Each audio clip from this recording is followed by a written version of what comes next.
Good evening and welcome to the high school football game of the week here on today's Country 105.7. Sean Larken with you, Mike Cole back in studio. Joining me shortly will be Coach Glen Granger. It's week 6 here in the high school football regular season. Can't believe we have already reached past the halfway point. And tonight we are at McKee-McCain Stadium where it is homecoming night here in Rosepine. The Eagles play host to the Winnfield Tigers. Eagles still looking for their first win of the 2025 regular season. Winnfield coming in at 1-4. I'll go ahead and bring you in. Coach, how are you tonight? Oh, I'm doing awesome, Sean. How you doing, bud? I'm doing good. Oh, it's a beautiful night. It is. The weather finally cooling down this morning. It was about 60 degrees. Hopefully we can have this the rest of the way. I'm sure maybe next week sometime it'll be about 95. But I hope not. That's usually how it goes. That's usually our luck. Yeah. But if it could stay like this for tonight and possibly tomorrow night, I think I'll be okay with that. Coach, like we said, homecoming night. I always joke this is a coach's favorite game night of the year, right? And week. It's the best, right? It's so much distractions. You just love being distracted on homecoming week, all the pep rallies, bonfires, powder puff game, just so many distractions. Coaches love it, right? But again, everybody filing in. The stand's already packed out. They introduced the court pregame. They'll do that again at halftime. So we'll have an extended halftime here tonight when they crown a homecoming queen. But, Coach, we'll start to look into this one. Rosepine 0-5 coming in. We can talk about, the record. Obviously, it is what it is. And a lot of that has to do with what they've played and what that schedule is. I think and I could be wrong, but up until tonight, there's been one loss combined out of the 5 opponents they played. Yep. And that was Westlake to DeRidder by 4 points on the road. And that Westlake team was undefeated before that loss. So everybody on the schedule that Rosepine's played up until now is undefeated. So it's not like, except last night. Last night, Grand Lake That's lost. Right. They lost for the first time this season. Lake Arthur lost. Yeah, so up until week 6. I actually saw that Grand Lake score last night. So, golly, Hamilton Christian. Yeah, they might be a problem. Yeah. But you look at it, and, obviously we're young at the quarterback position here at Rosepine, and we've talked about this, and you've said how many times, we're young, but that's truly the case, especially, under center. But, look, I think the effort's still been there. Last year we could compare it to, and obviously we don't want to continue to go back to last year, but this time last year they were 0-5. And the effort at times wasn't there. The team's still playing hard, but unfortunately tonight, as we get ready for week 6 here, there's injuries, and they're starting to pile up. When I put in my spotting boards, I was actually shot a text to Coach Gardner last night and said, Coach, I've got I need to know some starters because I know we've got some guys out here tonight. Right. And, I need to know what you got going on out there. And by the time I finished taking people out of these boxes you see here, it was about 7 or 8 different starters and guys that are going to play. So a couple of linemen. Obviously Jaron Perkins is out. Devin Janice is out. I mean, you've got a receiver or 2 out. You got some guys on defense, some linebackers. Right. Bergeron goes out last week with an elbow injury. So they just continue to pile up, and everybody, at this time of the year is dealing with injuries. But, look, on a team that's desperate to get a win, it's obviously magnified, right? Sure. So, look, they're going to have to do it. It'll be tough. Winnfield comes in at 1-4. So, you got to just kind of let it loose here on homecoming night. So, I think we're about to do the national anthem, Coach. Trying to see about that. I don't know. Looks like not a whole lot of people are standing around. I was trying to get Austin's attention real quick to see if he can get some pronunciations. We're going to go to break real quick. We'll get the national anthem in and have kickoff for you. High school football game of the week, week 6, Rosepine Winnfield from McKee-McCain Stadium. You're listening to the high school football game of the week on today's Country 105.7.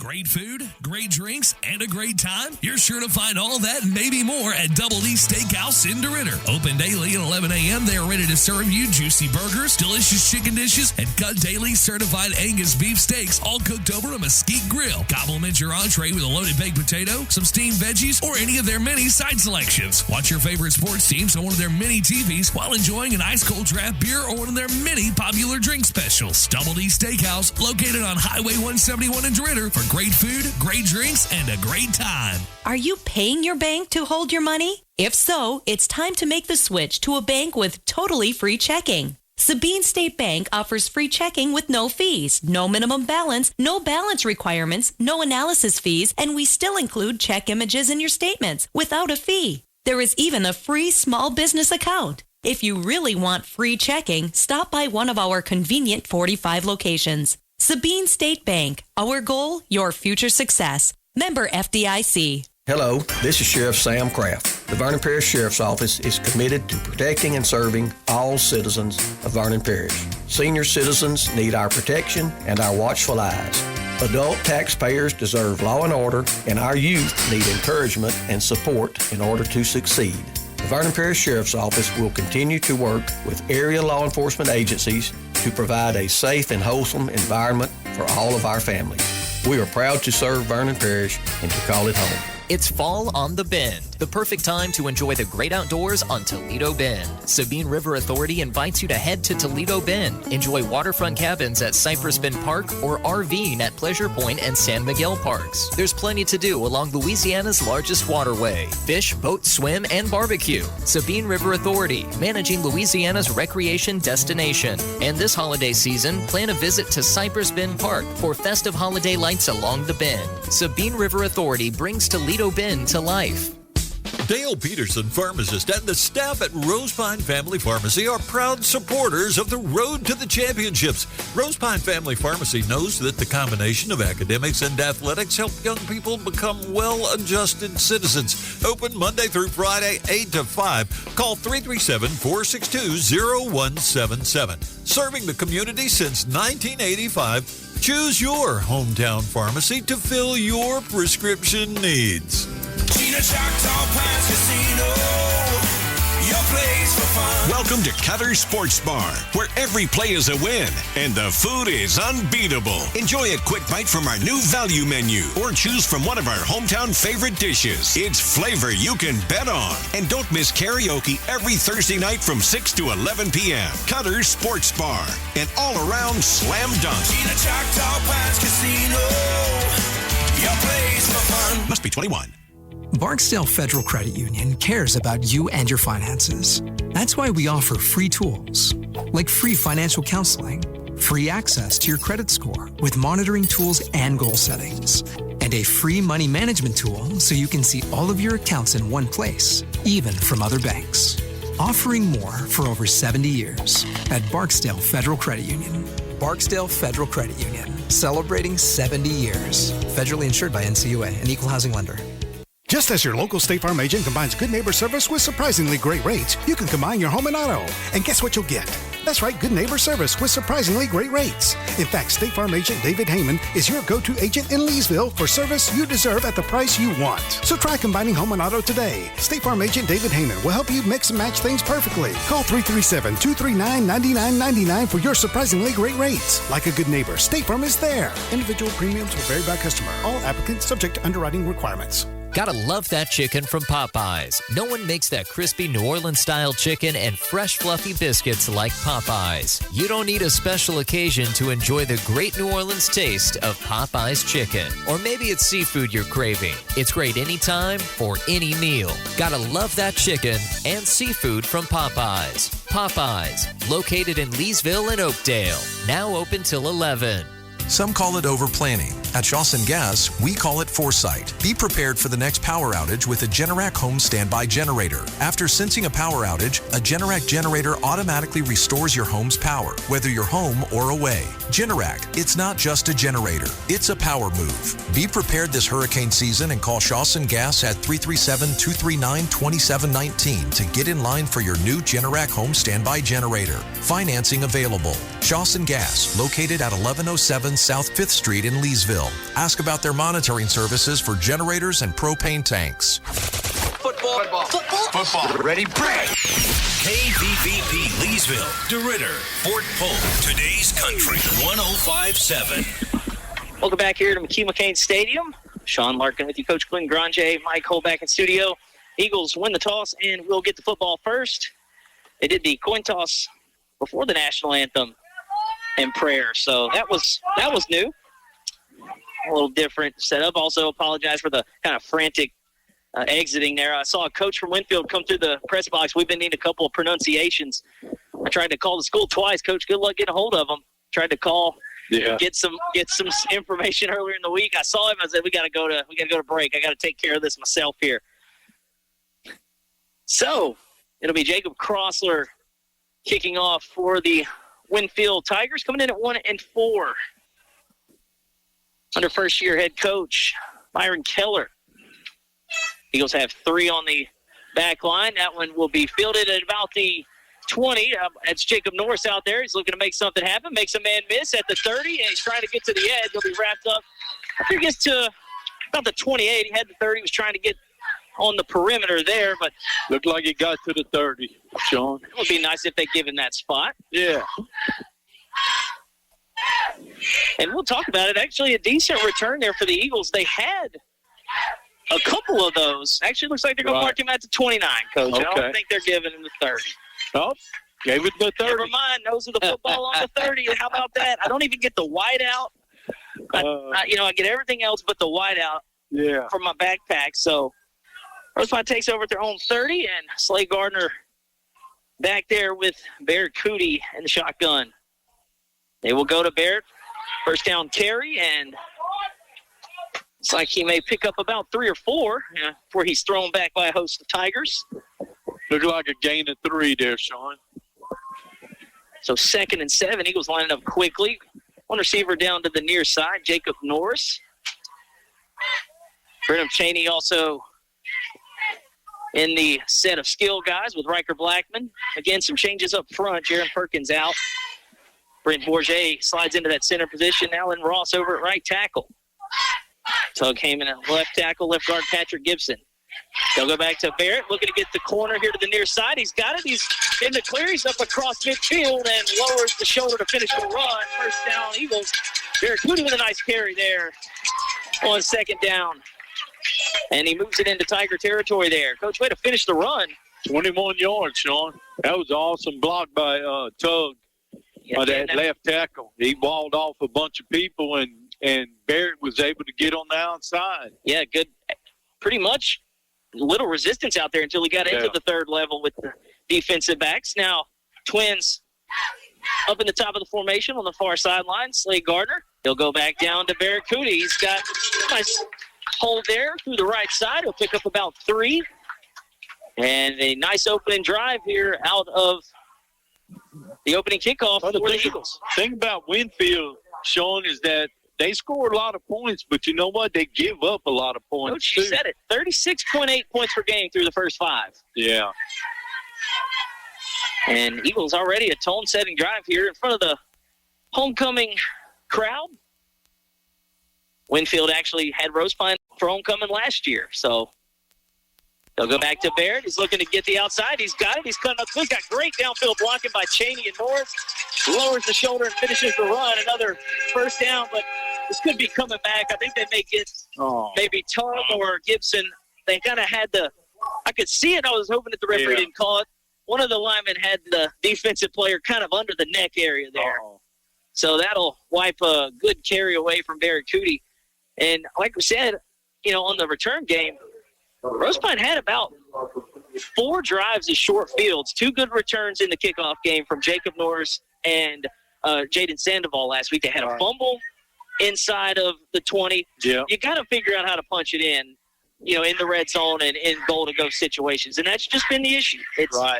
It's good from the 20s, as we've seen now, start the drive as that penalty will back them up. It'll be about 2nd and 17. Gardner looking to throw here, and that one a little too high for Riker Blackman over the middle. He was set up at the original first down, or the original line of scrimmage, and that'll be 3rd and long here for Rosepine. So a couple of good plays to start, and then the penalty has, for the moment, stalled the drive. Yeah. I don't know, Sean. Riker should have had that one. I mean, it looked like it went right through his hands. Yeah, I don't think he got high, but yeah, I'm not sure if he quite got his head around fast enough. Right. Sitting in that zone there, about 7 yards up. They'll throw again. They'll swing it out to Cheney on the far side. He's going to have to make a lot of guys miss here. Gets the corner, and he'll get a nice gain. We'll see what Rosepine does here. We'll see where they mark it. Looks like they'll mark it about the 45-yard line into Winnfield territory. It'll set up be 4th and 10, Sean. 4th and 9. I'll put it at 9. So 44. So we'll see what Rosepine does. Maybe go with a hard count, try to pick up a free 5 here. But I would punt, Sean, and, try to pin them down. And that looks like the case here. Is just 2 minutes gone here in the opening quarter at McKee-McCain Stadium. No score between Rosepine and Winnfield. Cheney back deep. I think that's Craig St. Cyr back deep for Winnfield. Cheney gets it off, and it's going to take a Rosepine bounce and keep on rolling inside the 10-yard line. Looks like they may get it to about the 7.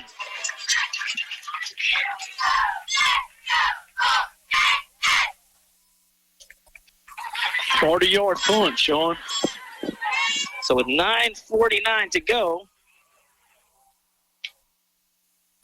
Winnfield will take over at their own 7. So a way to flip the field there for Cheney and the Eagles, but now they'll be on defense. Coach's Winnfield Tiger offense runs kind of like a wing T look there. Hadn't seen that one in a while, and it's Nicholas McCosher back there. He'll hand it off, and still on his feet up there. That one's going to be Latavius Williams, and I think he's got about 11, Coach, first down. Yeah, watching him on film, he's an awesome running back. Yeah, and I got a feeling they're going to be giving him the ball a lot tonight. Yeah, Coach, you would think with an offense like this, that might mean an early exit. If it wasn't homecoming, you get out of these wing T games pretty quickly. Oh, yeah. I told Ms. Granger that coming up here. I said, it's going to be a quick game. I said, both teams like to run the ball. And another first down carry. This one, just a couple. Yeah, they'll show that motion with the wing back and counter reverse. And so about 5-yard gain there on first down for Williams again. But the best part about it, if you're in that offense, there's about 5 or 6 guys that can carry the ball. And they'll sub in and out. But if I notice, they don't really sub, so they kind of stick with the skill guys they have. They use them in all kinds of different ways. 2nd and 5 here, McCosher in the shotgun. And there's that counter reverse, and that one is going to be Colby Prey. We got a flag thrown about near the 40, kind of in the secondary. I think it was face mask. And the officials will get together. Opening quarter here, no score. Rosepine punted on their opening drive after a couple of nice plays. A penalty stalled the drive out. Winnfield's first crack at it here. Let's see what the official has for the call. People still filing in here, Coach. Yeah. And it will be a face mask. Carson Broussard. And again, we talked about the offense missing some starters. They had a couple of guys on defense go down as well. And I think Coach Garner told me they dressed 33 last week. Yeah. It was up to 35, and that's never what you want to hear. Yeah, I counted 32 tonight. So the face mask penalty moves it up to the 45, and now they'll hand this one off. And that is a great play. Kind of a little reverse motion in the backfield. That's the first negative carry there for Williams, and he'll pick up, they'll get back to the line of scrimmage, so officially no gain there. Rosepine in the black jerseys, black pants, purple numerals, white trim, Rosepine on the chest in purple, trimmed in white helmets. Coach, I love the white helmets. Yeah. I wish we had white helmets when we played. They would have looked clean with the all whites we wore.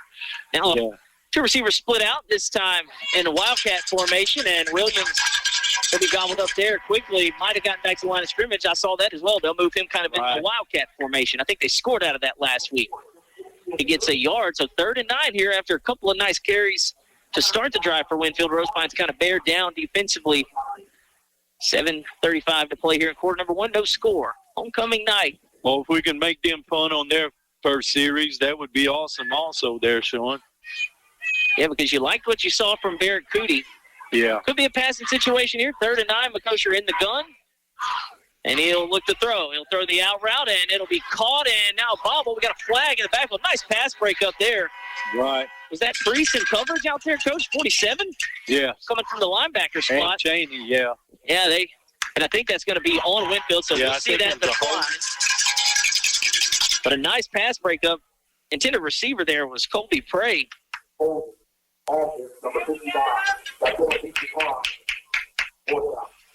yeah, nice play there on the pass breakup because the pass was caught and then trying to transfer it over.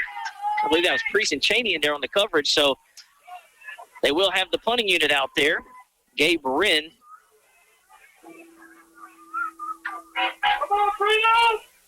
Brenham Cheney back at his own 35.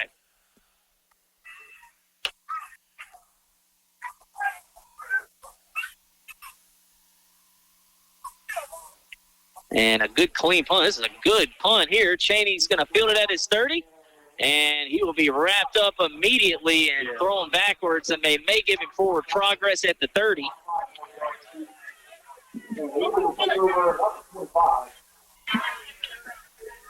And I think they're going to...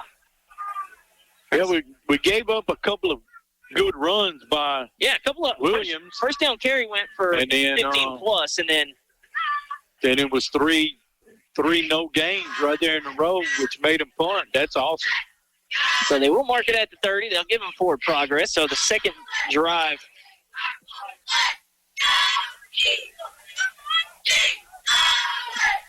Rosepine started at the 30 on both drives. So first down carry for Barracuda went for 21 on the opening play of the game. They'll swing it out to Cheney here in the flats. He'll have to look for a block. He gets the perimeter and up across midfield and into Winnfield territory. And he got some good blocking out there on the perimeter. He did. Yeah, he did. Riker Blackman out there. Again, Cheney, pretty athletic. He's able to get the edge. And 24 yards, Sean. So plays of 21 and 24 so far. Yeah, that was a great block by Riker out here on the outside. Riker had his man on skates out here near us. Just a little swing pass out to the near side. And now quickly Rosepine goes. Two receivers in the top of the formation. Blackman in the H-back position as well. They'll go to Cootie. He's looking to get outside. He's got it. He's at the 40, the 35, and dragged down just shy of the 30-yard line. Another first down. Coach, the Rosepine front is setting the tone here early, especially on the edges. They'll mark him at the 31. Barracuda, a couple of big chunks so far. 15-yard gain, Sean. He's had 3 runs with over 10 yards. Yeah, one got called back, or that was another 15, 20-yarder. So first and 10, Eagles on the move here at the Winnfield 31-yard line. Gardner calls for the football, and Cootie sheds a couple of tackles, still on his feet, and he'll pick up about 8.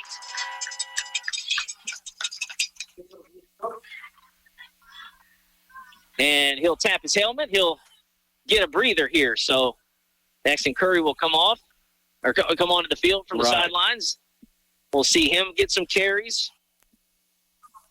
We may see Zachary Priest get some carries. But a good drive here. Yes. Again, the only reason... We got to finish. The only reason the opening drive stalled was a penalty. Right. So if you can keep it clean, they've hit a couple of big plays. Cheney in the slot to the top of the formation on the far sideline. Norris near us. They'll motion Brenham over and flip it to him here. He's looking to get a block. He gets one. He gets the corner, and he'll be dragged out of bounds. That's enough for a first down, though, Sean. But again, good blocking out there on the edge by Rosepine. Anybody that's out there has done well so far to engage in the blocks. And the thing you worry about there, that's a high risk for a hold. Right. So doing a good job keeping the hands inside. Are the Rosepine guys out on the perimeter helping open some lanes. And that was enough for a first down. 5:26 to play here in quarter number 1. No score. Yeah, we got to finish right here, Sean. Trips to the top of the formation on the far sideline. Blackman on the inside. They'll hand it to Curry. He cuts inside, still on his feet. Nice nifty footwork there. Will pick up about 5 yards. Yeah, you can see that hole open up from here, Coach, and he put his foot in the ground. And we'll see where they mark this one. About 5-yard gain there. We'll take 5 yards a pop. But you can win a lot of games averaging 5 yards a carry. Just ask Cam Scatterby last night. Yeah. Eagles will slow down the tempo here. 15 seconds on the play clock, so plenty of time. They'll get set up. 2 receivers to the near side. Cheney in the slot. Riker Blackman motions over the formation, and now they'll give it to Barrett. Barrett up the middle, right behind the center, and he'll pick up 4. Looks like he'll be a yard short. So a manageable third down situation here. And the Eagles on the move here in their second drive. First drive started out great, had a penalty. That stalled it out, and then they forced a punt, and now this is their second drive, and Rosepine on the move in the red zone. Looks like they've got him marked right at close to the 10, maybe the 11. I think that's where he's at. Yep. So can get a first down here. They'll go back to Barrett. He's looking for some running room. He's got the first down and a little bit more. It'll be first and goal for the Eagles. Again, just following his blockers, patient running there. Yeah, it's first and goal at the 8-yard line, Sean. Another thing, that clock is eating up. 3:55 left in the opening quarter. We've had 3 total drives. This is what the doctor ordered if you're Rosepine. Yep. Cootie back in the backfield to the left of Slade Gardner. 2 receivers to the near side. Now Cootie motions over to the right side. They'll give it back to him. He's looking to run left. He's got a block. Inside the 5. Touchdown, Rosepine. Derek Cootie from 8 yards out. Gets the Eagles on the board first. And a heck of a second drive there for Rosepine. They lead it 6-0. Yeah, that was a big wall, Sean. That was a big wall on that left side.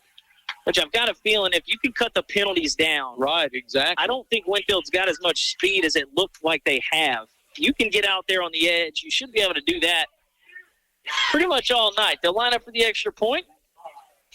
Snap down. Hold is down, and the kick is good.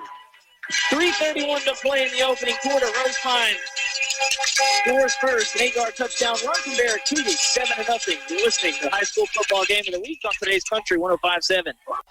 The Vernon Parish Community Health Center, located at 298 Nolan Trace Parkway in Leesville, strives to provide comprehensive health care for everyone, offering medical and mental health services along with an on-site pharmacy. To schedule an appointment or for more information, contact them at 337-392-0110 or visit them on the web at www.icchc.org. With the Vernon Parish Community Health Center, located here in Leesville, you're never far from quality hometown care.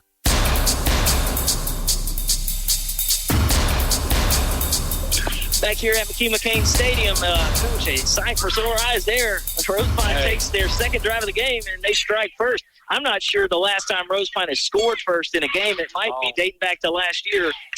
But they're on the board, and both of these drives have looked very crisp. And that's the first extra point we've kicked this year. Yeah, I saw what happened last week. Did you see the play last week? Kind of got out of control. Made something happen, got the 2-point play. Yeah. So, again, that'll get the crowd fired up. And now they'll try a little onside kick. It's going to be waved off. Yeah, there were too many. Tried the little popcorn kick, Coach. They were all huddled around. You might want to just kick that one deep. Play some defense out there. We'll give this team a short field. But I get it. Trying to steal a possession. Unfortunately, it didn't look like anybody on Winnfield moved. They were ready for it. So 3:31 remaining here in the opening quarter. Eagles on the board first. 8-yard run from Barrett Cootie. It's been a heavy dose of Barrett Cootie, and now Winnfield will move up. Coach, well, I mean, they're supposed to back it up 5 yards. I was going to say, a penalty on us. Nobody moved from the Rosepine side, and the refs kind of left the ball there. So. Yeah, it's a Winnfield team coming in on a 4-game losing streak. They won their season opener, and then they've dropped the last 4. So, but the teams they lost to, Sean, are unbelievable. Yeah, Coach, I saw that schedule, and they West Washita putting up Gina. Yeah, that's I've seen that Gina team the last few years, and they are as talented as anybody. Little pooch kick. It's going to be live. We'll see if anybody falls on it, and smartly, that's back up running back Kenneth Richard that does fall on it, and again, that's a pretty heads-up play. Not panic in the moment there. So Winnfield will take over for their second drive. At their own 34, Sean. Again, I got a notification a little bit earlier before we went on air. DeRitter and Eunice are going to be scheduled to kick off late. Apparently there was a wreck. I don't know if Eunice was involved in it or they were having trouble getting here, so I think they're going to be a little bit later start. That game on KROK 95.7. First down here. McCosher hands that one off to Williams. He's looking to get the edge. He's got it. He's up across the 45 to 50, and he is gone. If he stays in bounds, he will. He is off to the races. One play, touchdown Tigers. That is a 66-yard touchdown run from Datavius Williams. Coach, when he got the edge, he was gone. He got to the 40, and he was gone. There was no doubt. All he had to do was stay in bounds. He tiptoed the sideline, and Winnfield an extra point away from knotting this one up in a jiffy.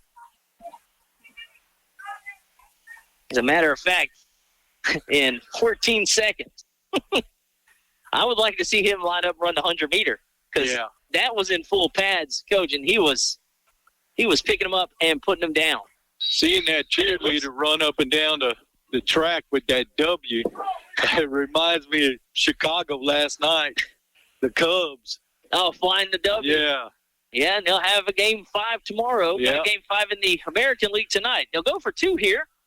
McCosher will hand it off and into the end zone for the 2-point try.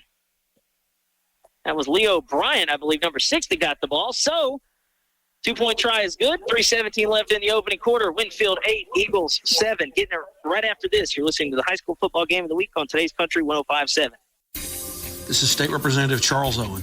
I'd like to wish the players, coaches, and managers of the Pickering Red Devils every success in the 2025 football season. I know you've worked hard in the offseason, and this hard work and dedication are about to pay off for you in this new year.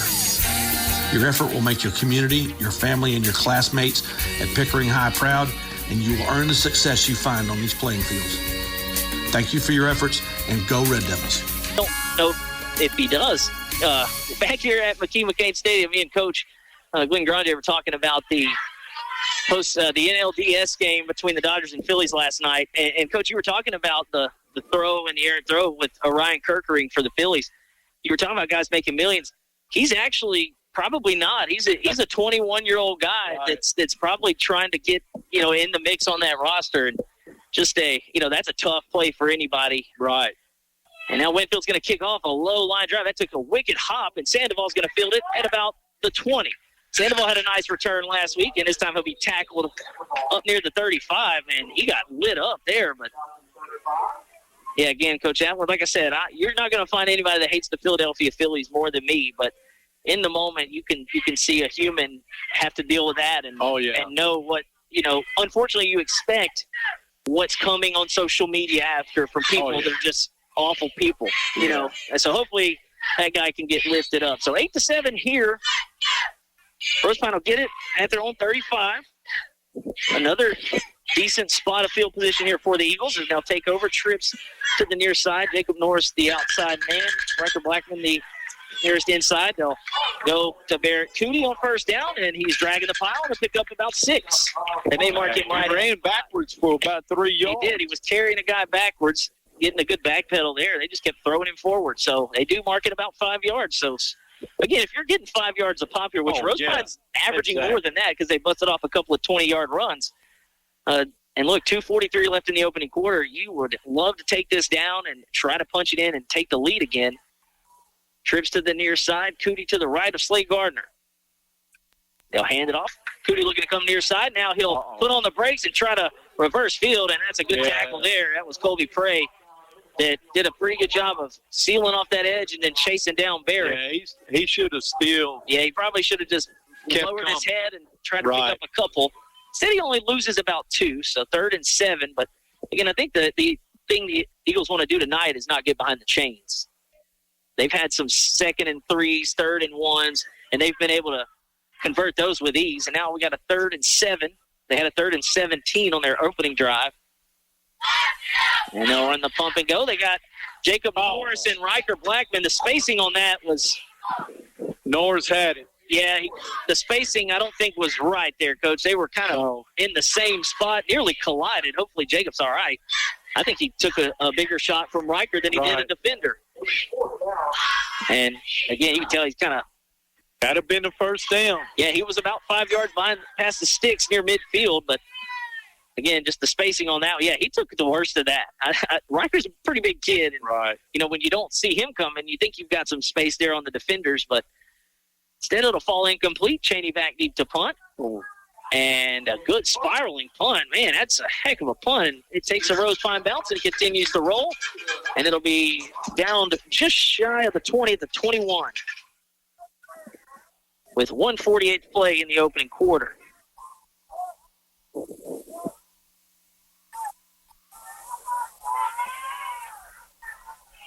So last time Winnfield got it, they went one play in 14 seconds and 66 yards, courtesy of running back Tavius Williams. If you're Rosepine, you just got to stop them here, and you've already made progress. Yeah. Well, we've seen already, we can't let number 4 get on the outside. No, he's very dangerous out there. We've got to keep him inside the tackle. Now they'll run the counter inside, and that's going to be Colby Prey. And Prey's got a nice gain up across the first down marker and up near the 40. I'll mark him about the 36, 37-yard line, another big chunk of yards. Again, when you're defending, it's as fun as it is running the wing tee, because we ran it when I coached middle schoolers in junior high. It's fun. And it's even funner when you get to watch the defense that doesn't really know how to be disciplined and defend it. And in that offense, defensively, you've got to be able to be disciplined on the outside. And they ran. Because you got traps and you got counters. Yes, sir. And you got reverses. And they just ran the little counter there for a big gain. And now first down and 10. This time they'll look to come to the near side. And a nice step on by Williams. 40, 45, 50. There he goes again. And he is stepping out of bounds. He's saved by the whistle. Are the Eagles. And he's going to step out at the 43. And it's a good thing they blew it because he was in the open. Yes. Yeah, Williams can get the edge with ease. And you could tell when he got down here on the sideline, he was not – it didn't look like he was running hard. He was kind of gliding down here. But another big gain, another first down into Eagle territory. Go the Tigers at the 43-yard line. 1 minute and 9 seconds left here in the opening quarter. Winnfield 8, Rosepine 7.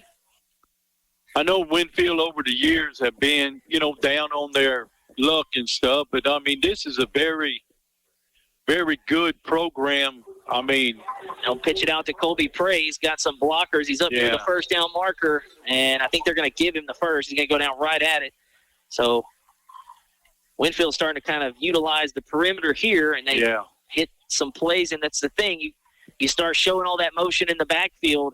You keep those eyes looking and keep frozen. You can really get on them and dictate what you do out here on offense. Looks like Riker Blackman's going to run off for a minute. Hopefully he's okay. So another first down. He's going both ways, so he needs a breather every once in a while. Absolutely. And, Rosepine getting thin with the injuries. You want to keep these guys fresh and healthy. Low snap. They'll hand it off. That's Williams again, and a shorter gain, but still an 8-yard gain nonetheless. Yeah, they're starting to gouge our defense right now. It looks like they're going to mark the football, thinking about the 25. Yeah, they're starting to pick them up in chunks, Coach. Yeah. And with 25 seconds left in the quarter, they want to probably maybe sneak another play in here. We'll see. Clock rolling at 18 seconds. Maybe not. Play clock ain't even running. So they may just take this one to the quarter. 10 seconds left.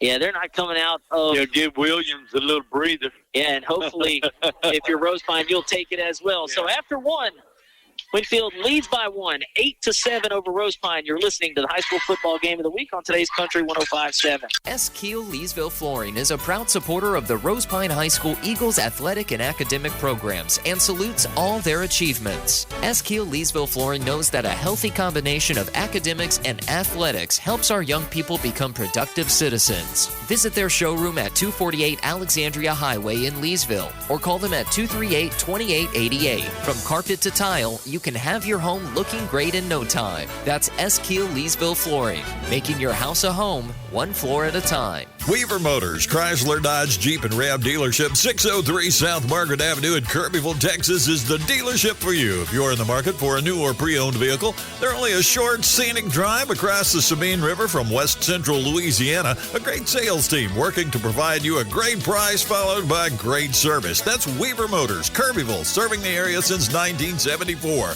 Call them at 409-423-4623. That's 409-423-4623. Worth the drive. Winnfield leads Rosepine 8-7. We've completed one quarter of play. Winnfield has the football in Rosepine territory, playing a second and a long 2. McCosher in the gun. And that's Caden Jackson in the backfield with him. Low snap. They'll swing it out on the far sideline, making the catch and making a nice move. Carrying the football like a loaf of bread out there, though, is Craig St. Cyr. You saw him, Coach. He had it. He had it out. I don't know who's at the door, but they were trying to get us. Yeah, I don't know if they knew we were on the air, Coach. You got a letter. Let's see what you got there. Can you read that on air without us getting fired, Coach?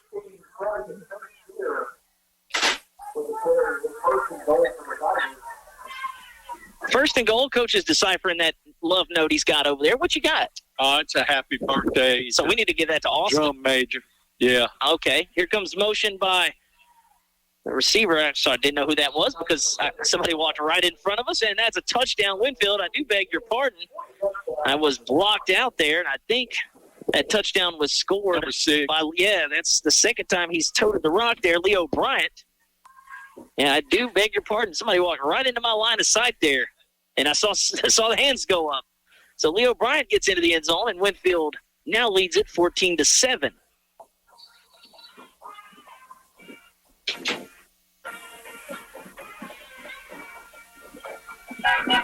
They'll line up to go for 2.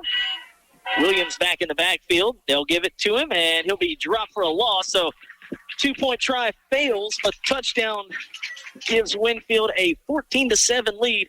11:29 to play here in quarter number 2. Rosepine getting it right after this. You're listening to the high school football game of the week on today's Country 105.7. Hello, I'm Jacob McKee, owner of McKee Agency, and we're here to kick off the football season with peace of mind. At McKee Agency, we know the game isn't just about touchdowns. It's about protecting your team, too. Whether it's home, auto, or life insurance, we've got the coverage you need to stay ahead of the game. Our expert agents are here to help you tackle any challenge so you can focus on cheering for your favorite team.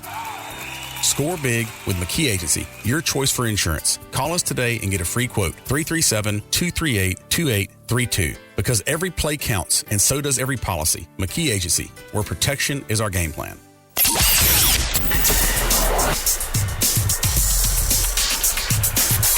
Winnfield has scored now on back-to-back drives. This one took a little bit longer than the last one, but not too much longer, Coach. Only about 2 minutes.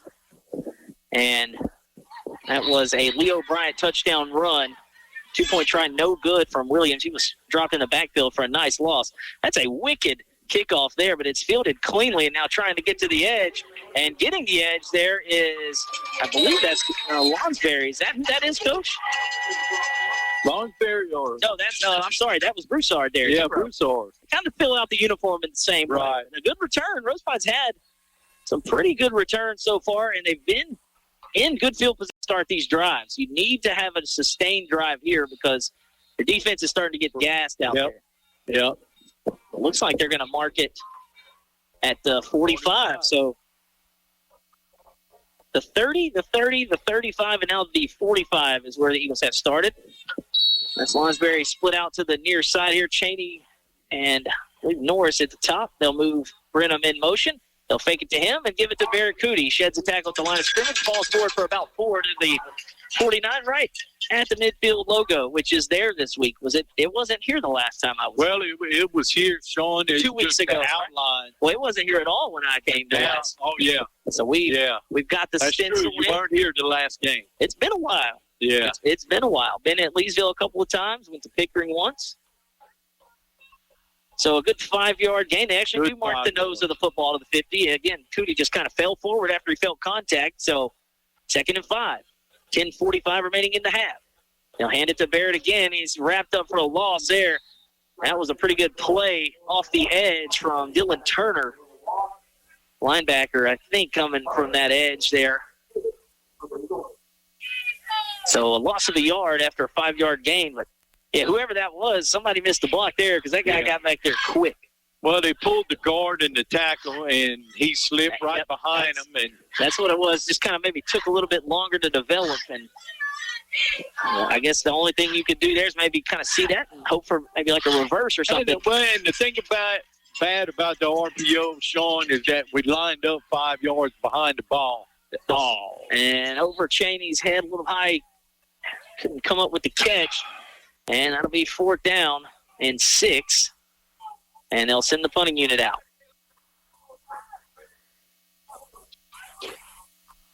That's 2 or 3 balls that have gone through the hands. Yeah, that one should have been caught for sure.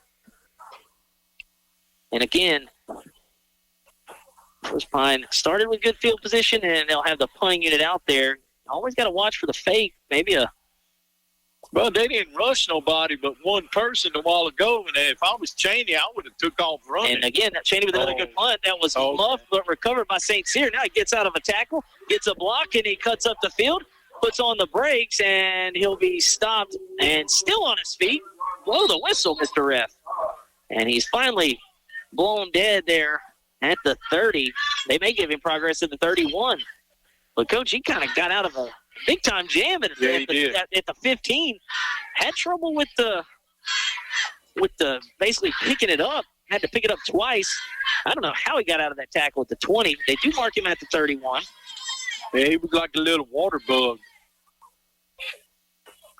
Kind of like Lawrence in that game the other night.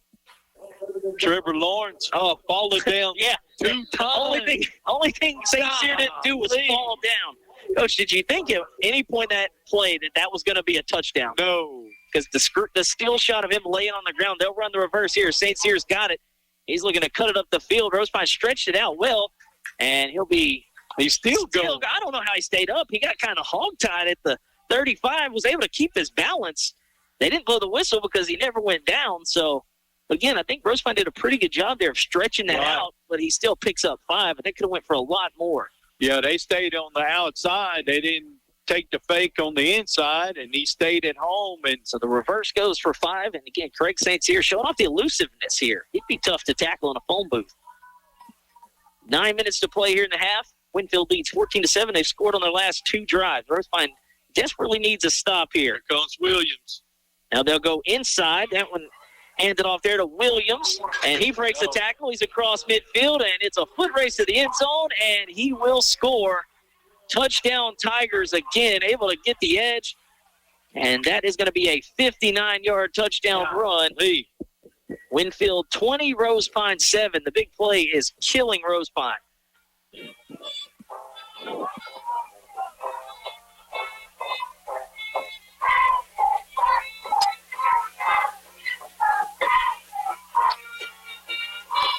I tell you what, Sean, I'm impressed with Winfield's crowd. I mean, I didn't think they would bring this many people, but yeah, they've got all 3 sections of that. They brought their band, their pep squad. Yeah, again, a 4-game losing streak, but they are out in front here. They scored on 3 straight drives after Rosepine did a really good job on that opening drive. They'll hand this one off to Williams, and he is in for the 2-point try. Yeah, okay, I didn't see a signal, but I saw him fall in. 22-7, Winnfield leads. You're listening to the high school football game of the week on today's Country 105.7.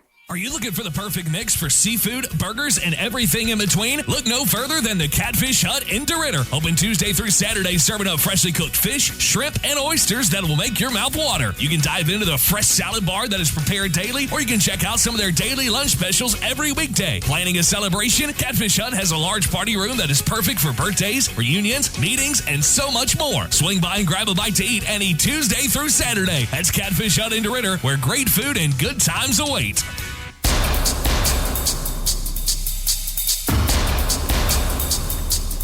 Back here at King McCain Stadium, Winnfield has scored on 3 straight drives to take a 22-7 lead, and they have been on the big play. 59 yards from Richard Williams. The first scoring drive was 1 play, 66 yards. Took 14 seconds. This one just under Just under a minute. Yeah, everything's outside, Sean. Yeah, they've gotten. Whether it's a counter or a sweep or. And this is going to be fielded at about the 30, looking to get around to the near side and breaking a tackle, still on his feet and now brought down. Another decent return. To the 35. Yeah, 36 maybe they'll mark it. We'll see where the refs.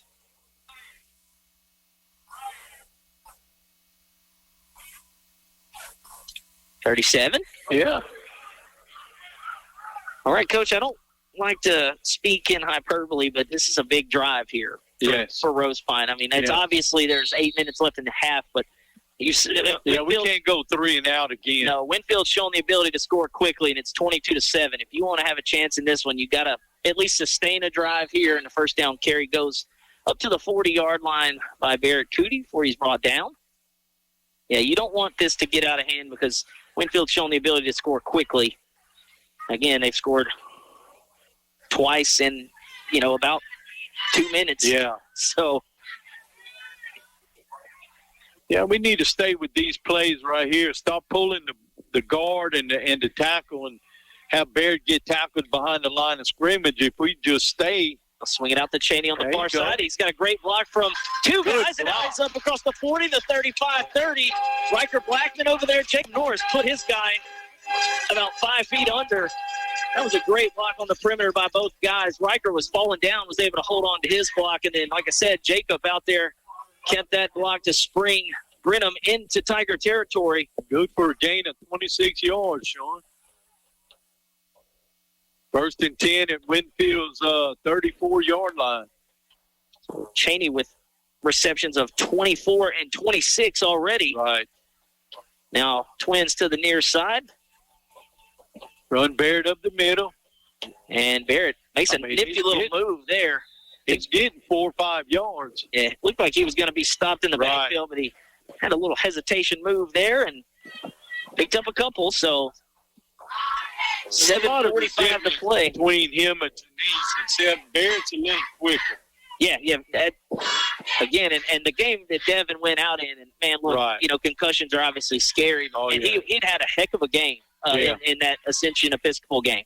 Second down and 8. They'll give it back to Barrett. He's looking to get near side. Can he get the edge? Shakes the tackle, and up across the 20-yard line he goes and tumbles down inside the 15. Another good run again, able to shed that first contact, and once he got up the field, he falls forward. 17 yards, Sean. First and 10 at the Winfield. It's like the 14. Yeah, I was going to say, I'm looking where he's got his foot at. Maybe at 14 and a half. Hootie in the backfield to the right of Slade Gardner.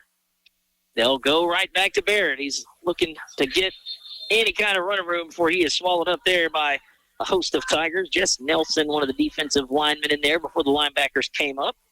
Jacob Crossler in there. Wearing 83. Coach, he was 61 in week 1. I think he was 83 at home last week. Yeah. So I had 83 written down. There was no 83 on my roster, but I figured it was him because it looked the same. He's a big kid. The only thing I could think, Sean, is that maybe they moved him to receiver. Coach, you imagine that running out there at receiver? Yeah, I don't know. I could. Cheney in motion. They'll pitch it to him. He's got to get a block. And he is not going to get the edge, and he will be wrapped up there. Good play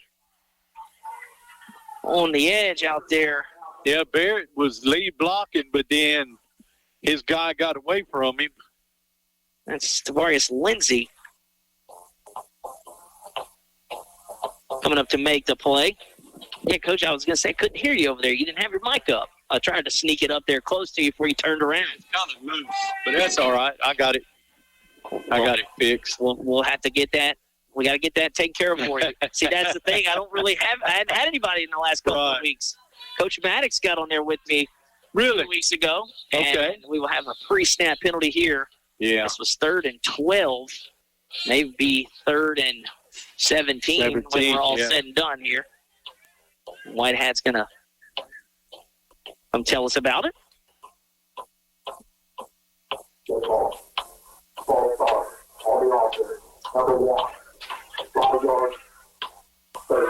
They're calling that on Jacob Norris. And that, look, Coach, I can say this because I played it. The last thing you got to do as a receiver is jump offside. You can see the ball. Yeah. That's what you're taught. You're looking at the ball, and the ball moves. That's when you move. Unless you know the snap, then you can move. But you don't even have to know it because you just turn your head in and look at the football.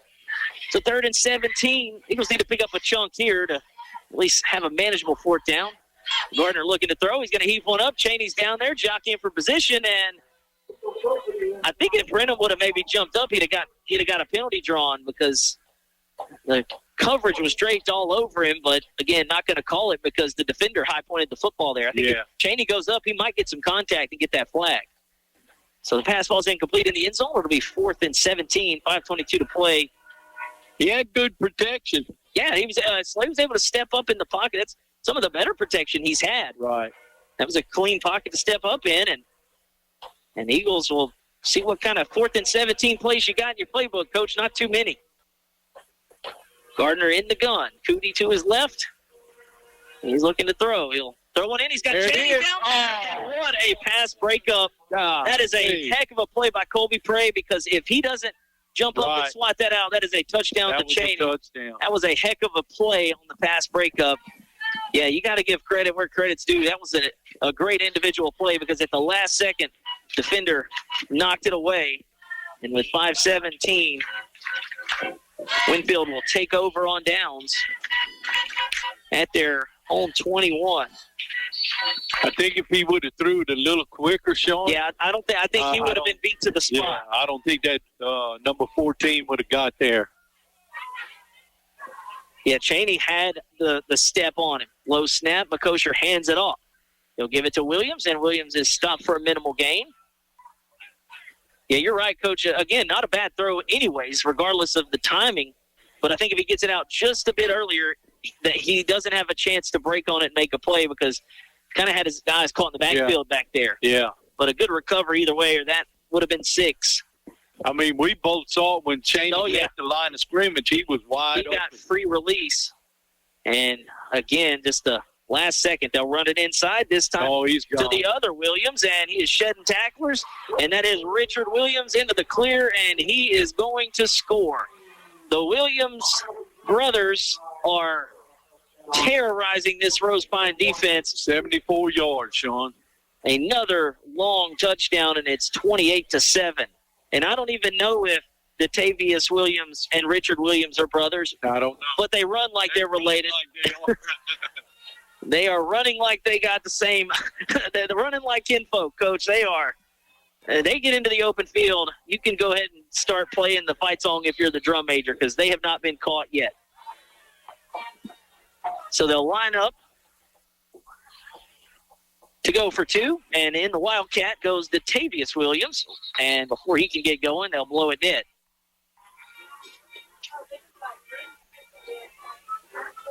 Yeah, Coach, the big play has just... Well, they run to Davius in motion, and it's like our defense is watching him, and then they'll run the other Williams kid in the counter or reverse, and he's wide open. Yeah, and that time, actually, at midfield, Sandoval and company had a chance, but just, again, very elusive breaking tackles. So now that'll make this 2-point try a little bit harder. 4:34 to play. This is starting to get out of hand here.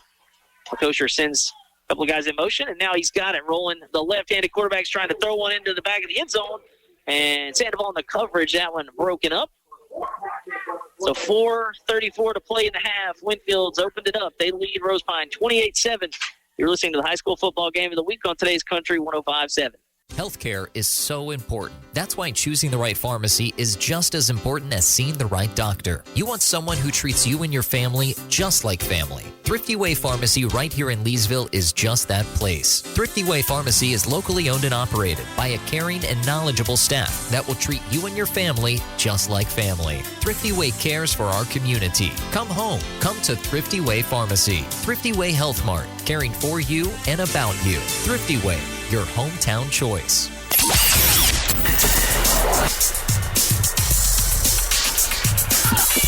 Back here at McKee-McCain Stadium, Eagles getting it back after another big play touchdown.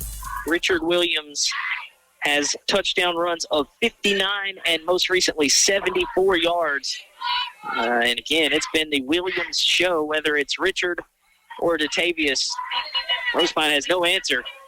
And they're getting it back now, trailing 28-7 with 4.5 minutes to go here in the first half. It's a little UFO saucer kick. It's going to be fielded at about the 30. And again, another decent return there. Going out of bounds is Josh Robinson. See him playing corner a lot. That time he gets his hands on it. And again, another nice return. Look, Coach, you don't want to go back to it, but how big is the fourth down pass breakup that would have had you going into the end zone down 22 to possibly 14? Then you give up the big play a couple plays later. Now, you know, it's basically your foot's on the pedal here, sense of urgency on every drive. I don't even know where the ball's at, Coach. You see it? Yeah, it's on the 44. There it is. Well, I would say one of the linemen was blocking the way. Gardner. Well, we got quads over here. Yep, they'll throw it to He's Cootie. throwing it. And Cootie's going to throw it over to Cheney, and Cheney hauls it in with the contact. Datavius Williams all over him with a little double pass to Barrett Cootie. He had a convoy of blockers out in front of him. He was able to load it up, and the third baseman pitcher able to complete one to Brenham Cheney into Winnfield territory. 26 yards.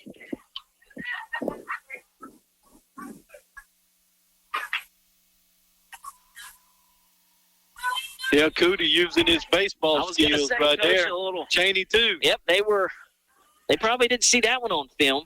I don't think they want to get in the batter's box against Barrett either. It was close to 90, probably more. Now he's got the football going to the near side, and a good job to stretch that out this time, as that was Williams. Datavius Williams gets the better of him that time and drops him for a couple of yard loss.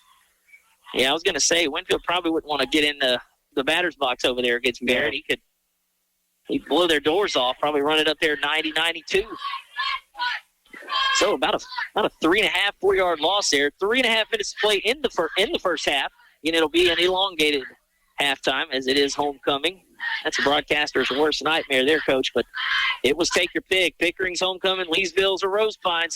They'll get it out to Cheney here in space to the near side. He's got great blocking up ahead again. He's going to have a big gain up inside the 20 to Winnfield. Again, Norris and Blackman out there blocking well. So they'll get. Looks like are they going to move the chains, Coach? I don't know. Yep. There we go. I kept waiting on the signal. And another big gain there. Yeah, that's good for 14 yards.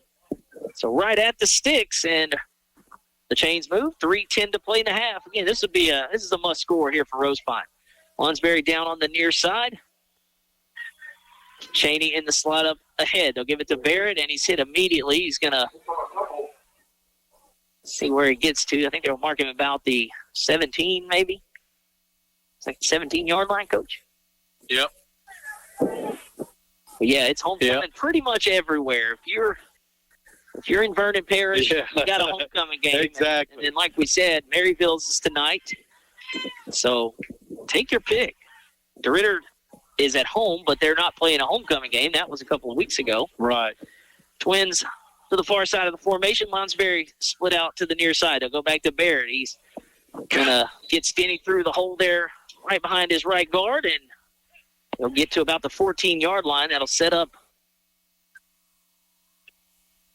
about a third and 5. 3rd and 6, yeah. 2:09 to play in the half.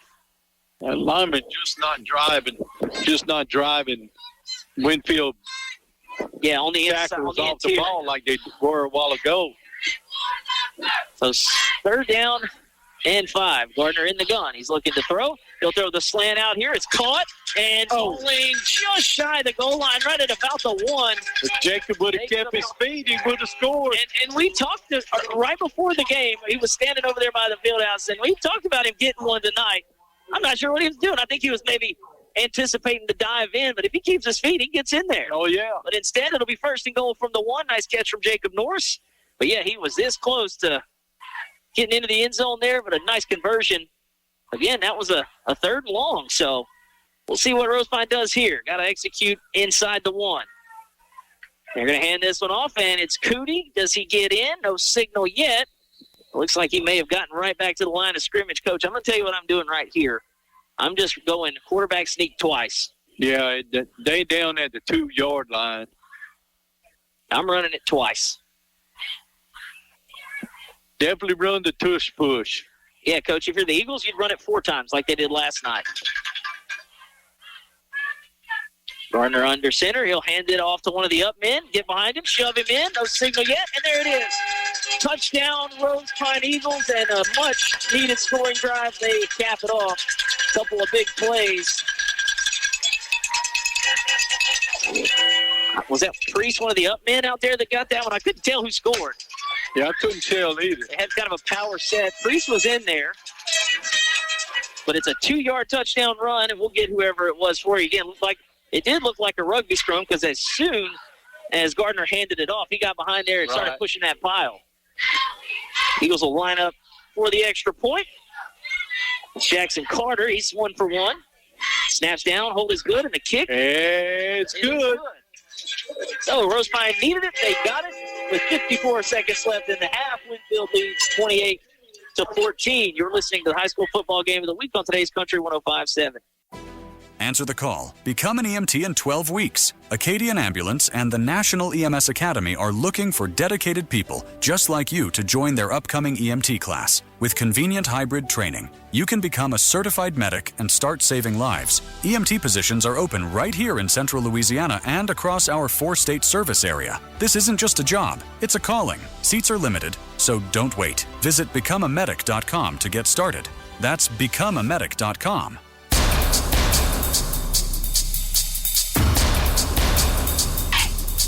Back here at McKinney-Payne Stadium, Rosepine trailing 28-7, needed a drive, and they punched it into the end zone.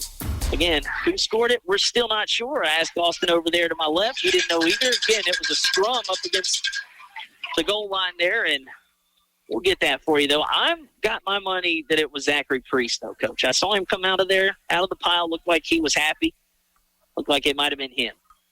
We'll try to get on that.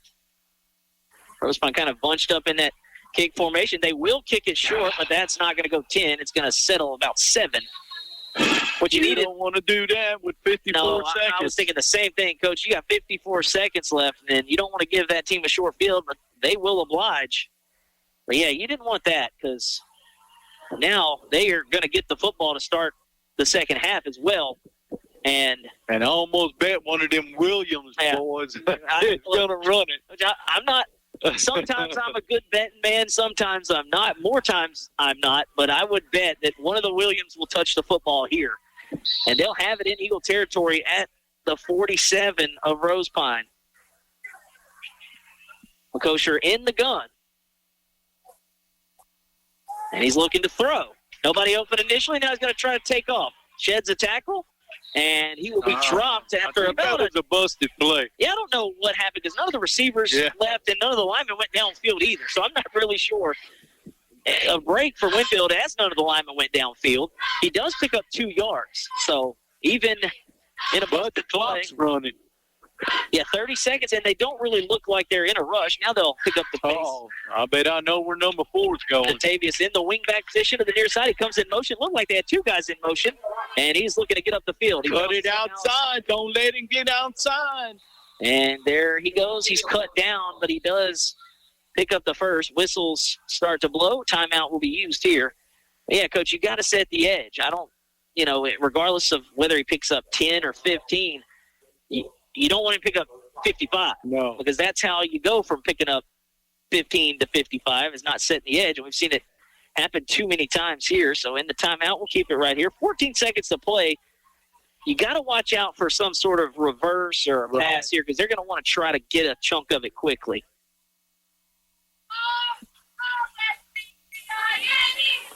Again, homecoming night, so it will be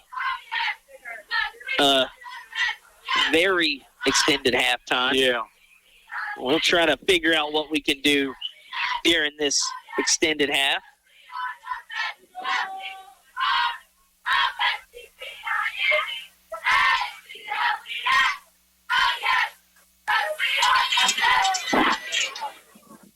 So 1st and 10. Looks like the ball is just shy of the 30, about the 33. And they got both Williams in the backfield now. Now McCosher back there. They're kind of in the wings. They'll run Richard there. Now they'll swing it out this way to St. Cyr. He gets a block, but then he's... There's a clip. And, that one's going to go back. Going to go negative, even though he caught it and got a couple of yards. That one's going to back him up. Because you saw it from here, Coach, trying to swing it out to Craig St. Cyr. And, again, we saw him. He's elusive out there. Yep. They did a pretty good job to corral him, and now Winnfield will back up after the penalty. And Rosepine comes in 0-5. Winnfield 1-4. But offensively, it's looked really good for Rosepine tonight, just with the exception of a couple of missed plays. Right.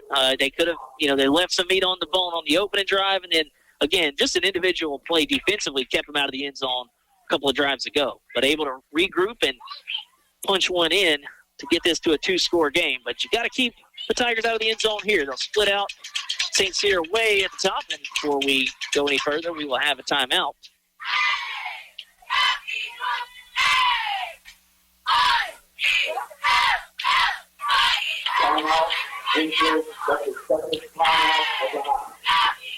So Winnfield takes their second timeout. We'll just keep it right here with 8 seconds to play. But yeah, Coach, I'm putting about 5 guys back around the 20, and I'm splitting my ends probably to the sidelines here. Yeah, I would definitely widen my ends, make sure that they don't get outside, whether Datavius is running this way or Richard is running the other way. There's that's basically what they've been doing the whole night. Williams right, Williams left. Yeah. Whichever one wants it, gets it. And we may see both get it right here. They may run they might run a reverse.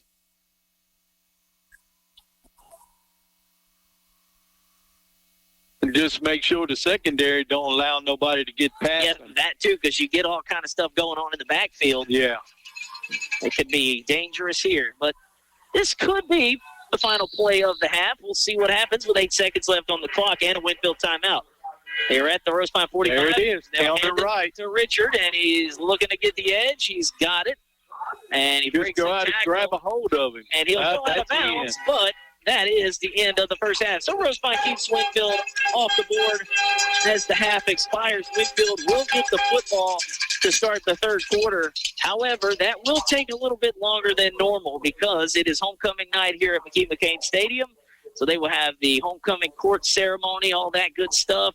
You know how long that always takes. It's never fast. No, it's not. Even though Miss Brandy Fry did a pretty good job pregame because we were supposed to start that at about 5:45. I don't think we started till 6:15, and she got them out of there pretty quickly. So we'll do all that. We will check in with you periodically, try to get some scores, all that good stuff from around the area. But, again, halftime here at McKee-McCain Stadium, homecoming night, so it'll be an extended halftime. Winnfield leads Rosepine 28-14. The Tigers will get the football to start the second half. But for us, we will take a break here, check in with you periodically, and then come back and have second half action. You're listening to the high school football game of the week on today's Country 105.7. Buying, selling, or refinancing your home? Let the Rethink Title Company work for you. Have a commercial real estate transaction? We can do that too. With over 35 years experience as a full-service real estate title company, to provide personal attention and efficient results throughout the entire settlement process, giving you peace of mind. Give us a call at 337-404-4060 or stop by our office at 116 East Lewis Street in Leesville. The team at Rethink Title are proud supporters of our area students and athletes and wish the best of luck on their future endeavors. Football. Ready, break. KVVP Leesville, DeRidder, Fort Polk. Today's Country 105.7. I just opened my student checking account at Barksdale Federal Credit Union, and it was so easy. No minimum deposit, free debit card with reward points, and they waived my monthly fee for just showing my proof of enrollment. Even my younger siblings can open one with a parent. If you're a student, you've got to check this out. Score more perks. Open your student checking at Barksdale Federal Credit Union today. Check them out at bfcu.org. Must be under the age of 25 and enrolled in school. Minors must have a joint parent or guardian on the account. Federally insured by NCUA. When you're looking for real Hickory Smoked Pit Barbecue, look no further than the Hickory Smokehouse. We're talking brisket, ribs, chicken, and sausage. The Hickory Smokehouse is barbecue done right. Hungry? From lunch to dinner, dining in, or getting it to go, the Hickory Smokehouse has you covered. From mouth-watering barbecue to other delicious menu items like fried catfish, shrimp, barbecue stuffed baked potatoes, po' boys, sandwiches, salads, and the best chicken and sausage gumbo in town. The Hickory Smokehouse, the best real hickory smoked pit barbecue in West Central Louisiana. Football season at Benoit Motors, we're here to help you avoid the fumble and cheer every drive with unbeatable deals across all your favorite brands. Nissan, Dodge, Jeep, Ram, Ford, Chevrolet, and GMC. Whether you're looking for a tough Ram to tackle any job, a sleek Nissan to drive the field, or a Ford or Chevy ready to rush through your day, Benoit Motors has the winning lineup. Don't drop the ball on savings. Our prices are touchdown worthy and our service is championship level. So gear up and head to Benoit Motors and let's make this season one to cheer about. BuyBenoit.com. With Benoit, every drive's a victory.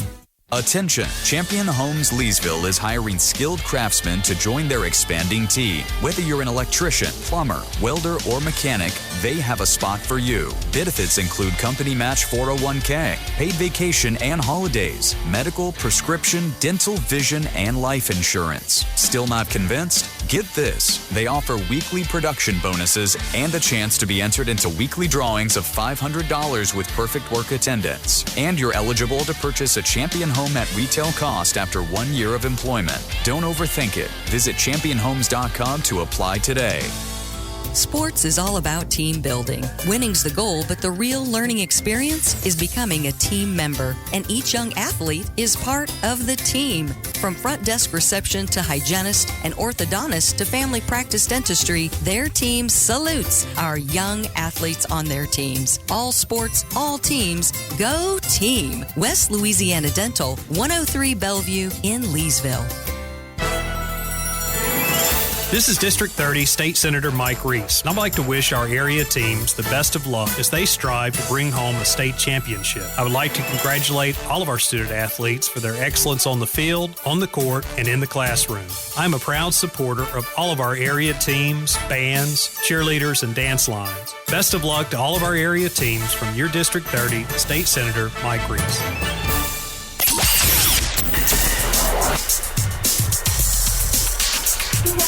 Back here at McKee-McCain Stadium, where it's halftime homecoming night. They're introducing the court. Winnfield leads Rosepine at the break 28-14. I said we'd have an extended halftime, and we will, but I knew that I had some time to kill, so I found Rosepine Lady Eagles basketball coach C.T. Kiley, texted him, and just like that, you appeared out of thin air. Coach, I thought you were coming from the side over here, and you came through the back door. No, I'm always around. I love the community here. I love being around everybody. I'm always at the games. And, man, I even go to band festivals. I just like how homey Rosepine is. Since I've been here, it's just amazing. Yeah, and look, homecoming night, my mom's over there somewhere. I haven't even seen her tonight. She went to the alumni breakfast today. I didn't even know about the alumni. I knew they had it, but I didn't know when it was. Yeah. And I think I'm going to complain to Danielle Calco because she seems to be, she hooked up everybody with the parade, did a good job. But I'm going to say we need to start, kind of broadcasting that the alumni breakfast is this day because I didn't know about it and I would have came. But so yeah, you're right. You said homecoming week. Look, I always make the joke, this is football coach's favorite week of the year. It's not, but you are kind of in a situation similar. Look, you're getting ready to get going again, trying to get back to Hammond for the fifth straight year. A couple of state titles sandwiched in between some semifinal appearances. Y'all are getting after it in there. A couple weeks ago I came by and popped in the gym, and this is a kind of a hectic week for you. You had to kind of manage the practice schedule. You were telling me Powder Puffs Tuesday, you have Fields of Faith Wednesday, and you're not going to run them before the Powder Puff game because, they want to win that. Yep. Obviously, the junior class, freshman class, they all want to, get in there and compete. And then, obviously, today is just a wash anyways. You ain't got a chance there. Well, as a coach, you got to be adjustable. And, coaching girls, I'm not going to fight it. I'm not going to. They're going to go get spray tans. Yeah, I was going to say. All the festivities. You've got a little bit more of a things to factor in. I don't think any of the football players are going to get spray tans. No, I was like, Coach Howell and them, they're in there working hard during 7th hour. He comes in there during my hour, 6th hour. He's like, where's everybody at? I'm like, it's spray tan day, brother. We ain't doing nothing. No, and then, tomorrow is the hair and makeup day early. Well, they'll probably get up at 7, 8 o'clock in the morning. But, yeah, look, we've talked, me and you off air, and on air a little bit. You've got a group coming back. Obviously, you're losing a big piece in Amaya Shine, but Coach, you've added some depth that didn't get to play for you last year because they set out with, transferring in. Like I said, I walked by that gym and y'all were 5-on-5, full court getting after it. Just tell us about what to expect this year from that group. This is going to be a good group. The depth is going to help us. I mean, we were only, towards the end of the year, we were only playing about 5 kids. Yeah, because you had a couple of them playing on one arm. One arm, one leg. I mean, we were down. And this year we'll be able to play a little faster pace. We'll be able to rotate a lot of people in. We can go anywhere from 9 to 10 kids deep. The same teams that I've always been, we're going to play really hard on the defensive end, and we're going to push the ball extremely hard on the offensive end. Haley Calcote is going to control our pace. Her and Raylan Ferris, I've been hammering them about pace. I want to go so fast where everybody in the stands are nervous. Like we want to play almost out of control. Frantically out of control, but control. Similar to how Coach Jinks does it at Fairview. Yes. It doesn't look like anybody's ever got a fingerprint on what's happening, but it's happening and you know it. And, again, that makes for a broadcaster's worst nightmare, too, because there's no time to catch your breath. And you said it. I saw, you talked about the pace. I think you were screaming at Raylan to get down the floor, and she got down the floor. We talk about, obviously, here, I graduated from here, but just in the parish in general. I mean, it's deep. I look at your schedule, and with Simpson and Pitkin, I look at their schedules. They really don't have to schedule out of a 20, 30-mile radius. Anacoca the same way. Around here, I'll go to bat for Central Louisiana basketball. I'm talking about our parish, and then I'm talking about just about you go to Fairview, you can go to Oak Hill, you can go to a lot of places around here and find great competition. So you don't have to drive other places. I do it for other reasons. I want to experience more athletic teams and different styles. You go to Northern Louisiana, they have a slower style of basketball that it drives me insane. Yeah, it's just sluggish. Yes. They've got a big down low. They're going to walk it up, throw it inside, and if they can get you playing their pace, it's so boring that I even sit down, and I don't do that very often. But Central Louisiana, the pace and just the talent level is just amazing. Especially this year, Simpson, Pitkin, us, Anacoca, Pickering. I don't want people to sleep on Pickering. He did lose a few pieces, but he's got guards that can play hard. Southbow. Southbow's looking pretty salty. Yeah, Coach, and that junior high group at Southbow is wow. I've heard from multiple sources that they're the real deal. Southbow has a bright future. And they have like 2 separate teams, right? And so at the junior high level, that's just insane. So that's always been a rich kind of, place with resources, personnel wise at Southbow. The Lady K's have done it forever. But that's the thing, you do it to schedule, to kind of play teams like that because you're going to see teams like that as you get deeper. But the fact that we can just kind of stay in this little area, the parish tournament's always fun. It's always a success. And usually the teams that win that or in the finals, usually, you can gauge because they make that deep run into the playoffs. As Rosepine, the boys made it all the way to the semifinals at Burton.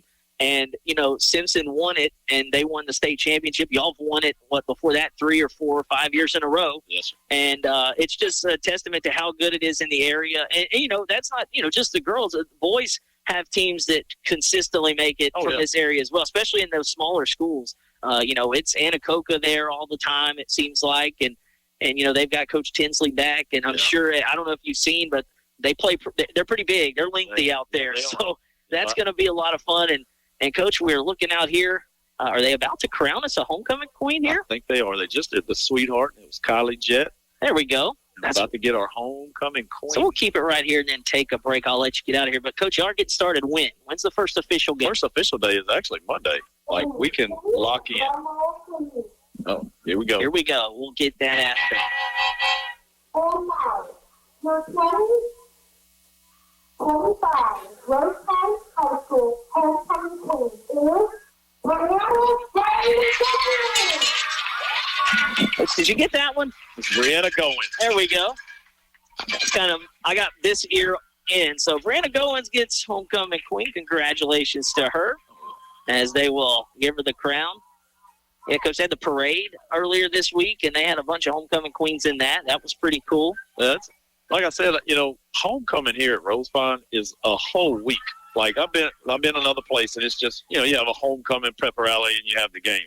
This is a whole week, and I mean it's just it's fun. Like dress up days. Yeah, they do more now than even we did when I was in school. And I'm gonna get, and I've been putting this out there, I just haven't followed through. But we do the Powder Puff game, right?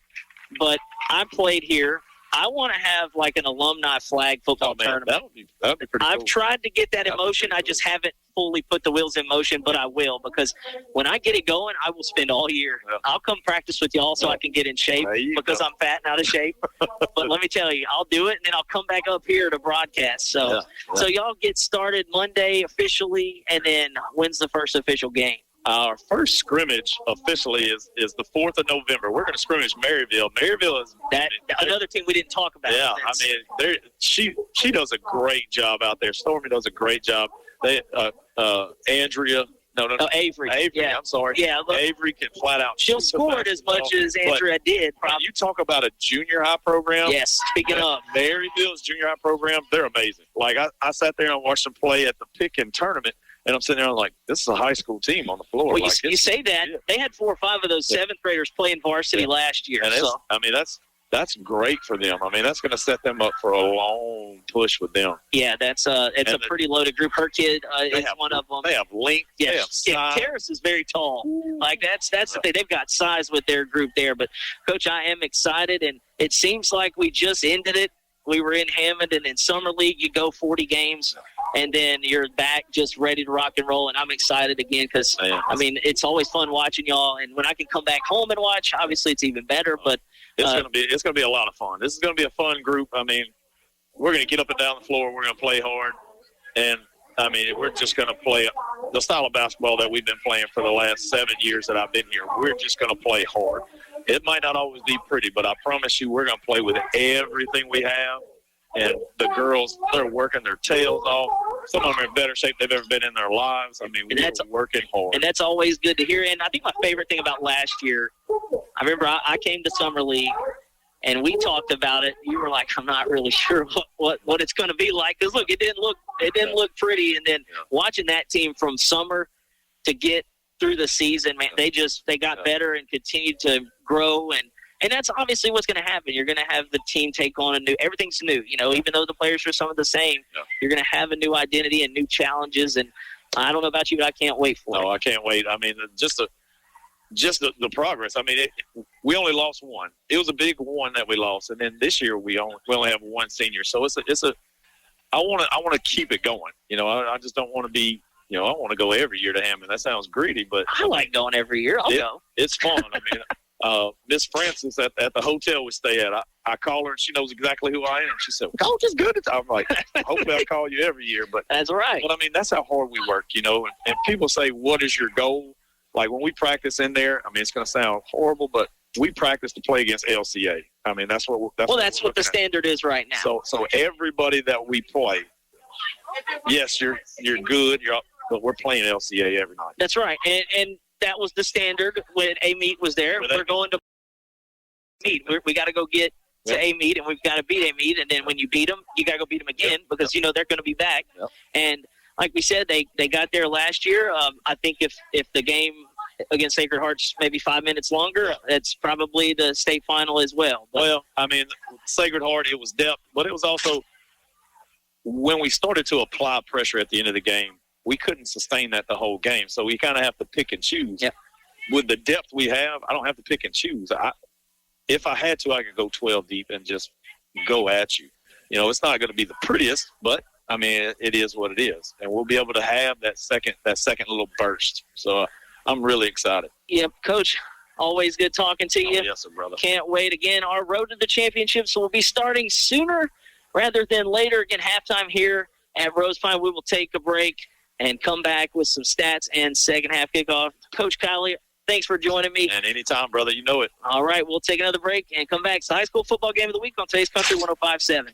The best steakhouse in Leesville, you may ask? Why, that would be the Wagon Master Steakhouse, of course. Cut fresh daily certified Angus beef sirloins, ribeyes, fillets, and so much more. Tender, juicy steaks, chicken, burgers, or even some fried fish. With all the selections on their kid menus, even the pickiest little cowpoke in your family will have their taste buds satisfied. Enjoy one of their many ice-cold draft beer selections. Watch the game while chowing down on one of their delicious appetizers like a tumbleweed or some bacon-wrapped shrimp. Open daily at 11 a.m. Sure hope to see y'all soon at Wagon Master Steakhouse in Leesville. Are you paying your bank to hold your money? If so, it's time to make the switch to a bank with totally free checking. Sabine State Bank offers free checking with no fees, no minimum balance, no balance requirements, no analysis fees, and we still include check images in your statements without a fee. There is even a free small business account. If you really want free checking, stop by one of our convenient 45 locations. Sabine State Bank. Our goal, your future success. Member FDIC. Hello, this is Sheriff Sam Craft. The Vernon Parish Sheriff's Office is committed to protecting and serving all citizens of Vernon Parish. Senior citizens need our protection and our watchful eyes. Adult taxpayers deserve law and order, and our youth need encouragement and support in order to succeed. The Vernon Parish Sheriff's Office will continue to work with area law enforcement agencies to provide a safe and wholesome environment for all of our families. We are proud to serve Vernon Parish and to call it home. It's fall on the Bend, the perfect time to enjoy the great outdoors on Toledo Bend. Sabine River Authority invites you to head to Toledo Bend. Enjoy waterfront cabins at Cypress Bend Park or RVing at Pleasure Point and San Miguel Parks. There's plenty to do along Louisiana's largest waterway. Fish, boat, swim, and barbecue. Sabine River Authority, managing Louisiana's recreation destination. And this holiday season, plan a visit to Cypress Bend Park for festive holiday lights along the Bend. Sabine River Authority brings Toledo Bend to life. Dale Peterson, pharmacist, and the staff at Rosepine Family Pharmacy are proud supporters of the Road to the Championships. Rosepine Family Pharmacy knows that the combination of academics and athletics help young people become well-adjusted citizens. Open Monday through Friday, 8 to 5. Call 337-462-0177. Serving the community since 1985, choose your hometown pharmacy to fill your prescription needs. Gina Choctaw Pines Casino, your place for fun. Welcome to Cutter's Sports Bar, where every play is a win and the food is unbeatable. Enjoy a quick bite from our new value menu or choose from one of our hometown favorite dishes. It's flavor you can bet on. And don't miss karaoke every Thursday night from 6 to 11 p.m. Cutter's Sports Bar, an all-around slam dunk. Gina Choctaw Pines Casino, your place for fun. Must be 21. Barksdale Federal Credit Union cares about you and your finances. That's why we offer free tools, like free financial counseling, free access to your credit score with monitoring tools and goal settings, and a free money management tool so you can see all of your accounts in one place, even from other banks. Offering more for over 70 years at Barksdale Federal Credit Union. Barksdale Federal Credit Union, celebrating 70 years. Federally insured by NCUA, an equal housing lender. Just as your local State Farm agent combines good neighbor service with surprisingly great rates, you can combine your home and auto. And guess what you'll get? That's right, good neighbor service with surprisingly great rates. In fact, State Farm agent David Heyman is your go-to agent in Leesville for service you deserve at the price you want. So try combining home and auto today. State Farm agent David Heyman will help you mix and match things perfectly. Call 337-239-9999 for your surprisingly great rates. Like a good neighbor, State Farm is there. Individual premiums will vary by customer. All applicants subject to underwriting requirements. Gotta love that chicken from Popeyes. No one makes that crispy New Orleans-style chicken and fresh, fluffy biscuits like Popeyes. You don't need a special occasion to enjoy the great New Orleans taste of Popeyes chicken. Or maybe it's seafood you're craving. It's great anytime for any meal. Gotta love that chicken and seafood from Popeyes. Popeyes, located in Leesville and Oakdale. Now open till 11.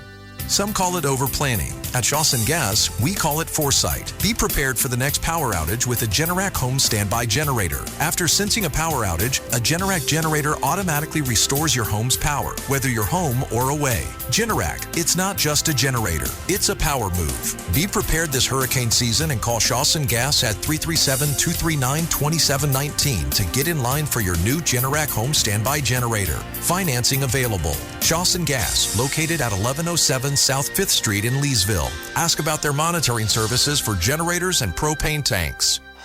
The Vernon Parish Community Health Center, located at 298 Nolan Trace Parkway in Leesville, strives to provide comprehensive health care for everyone, offering medical and mental health services along with an on-site pharmacy. To schedule an appointment or for more information, contact them at 337-392-0110 or visit them on the web at www.icchc.org. With the Vernon Parish Community Health Center, located here in Leesville, you're never far from quality hometown care. This is State Representative Charles Owen.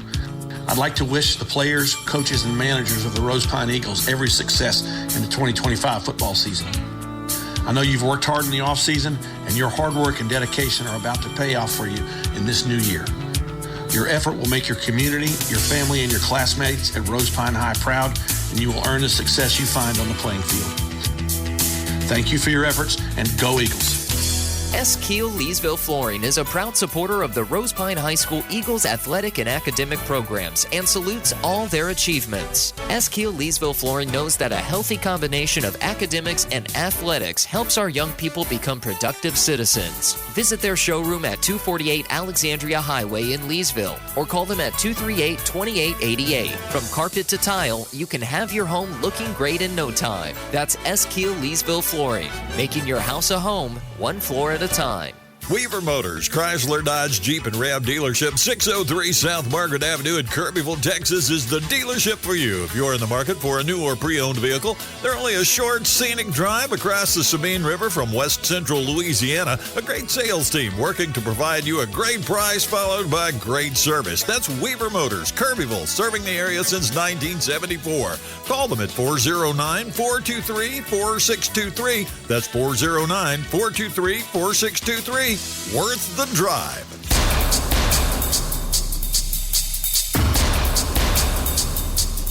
Back here at KVVP Stadium, out of the halftime celebrations. Always a pleasure to talk to Coach Kiley. See, Coach, you left, and I said, I'll figure something out. I shot Coach Kiley a text. He came up and got me even more excited for basketball than I already am.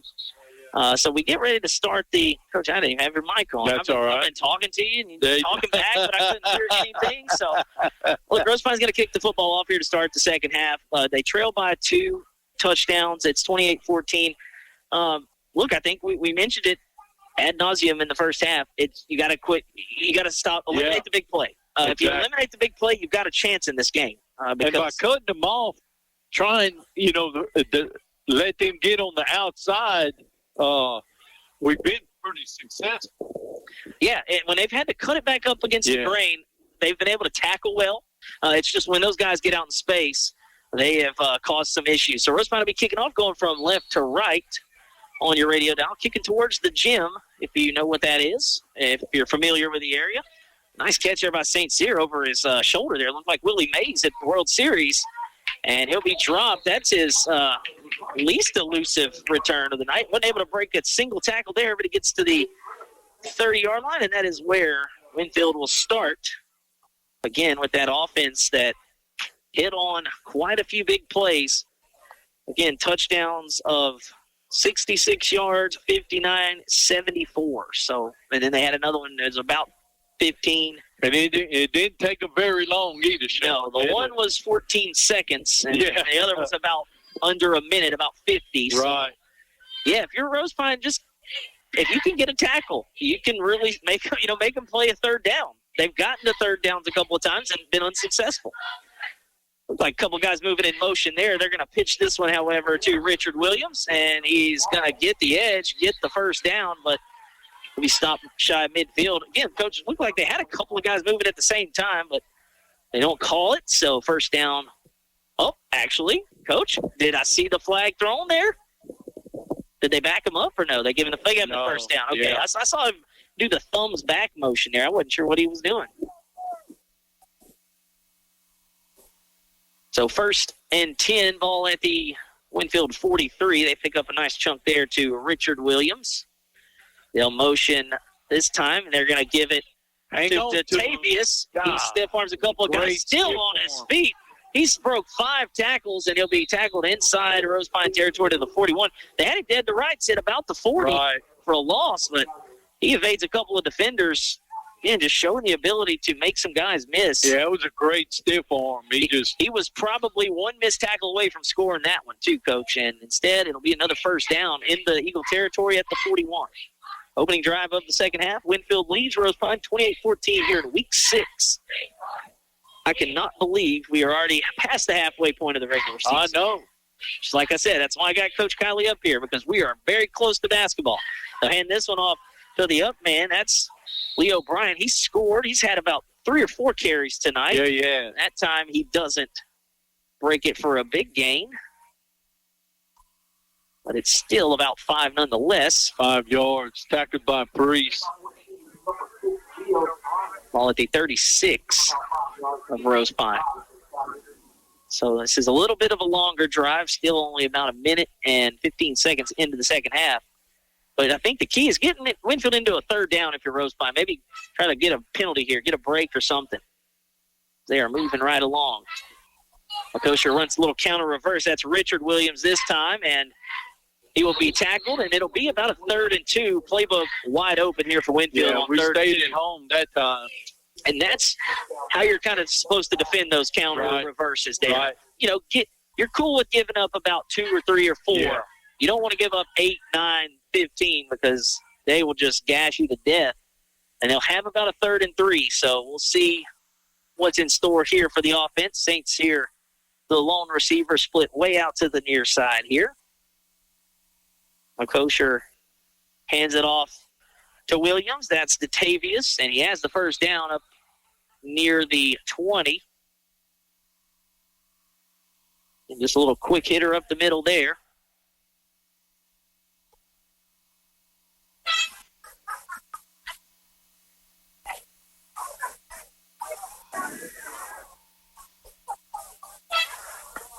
So another first down for the Tigers. Makosha in the gun. He's looking to throw. He'll throw a quick one out, and that one dropped. St. Cyr kind of took his eyes off of it. He's looking up the field to make a couple of guys miss like he has tonight and forgot the football on his way there. That's just their textbook running before you catch it. Yep. And he was looking to make a couple of guys miss out there and took his eyes off of it for a moment. And we know he has done it all night. Yeah, I was going to say, if he makes that catch, it might get pretty exciting out there. But 2nd and 10, so behind the chains here for the first time. They'll split him out this time to the far side. They'll go short motion, and I don't know if Rosepine jumped in the neutral zone there. I'm not sure why you would. Oh, we did. That makes no sense there, Coach. You got short motion out of the wingback Datavius Williams.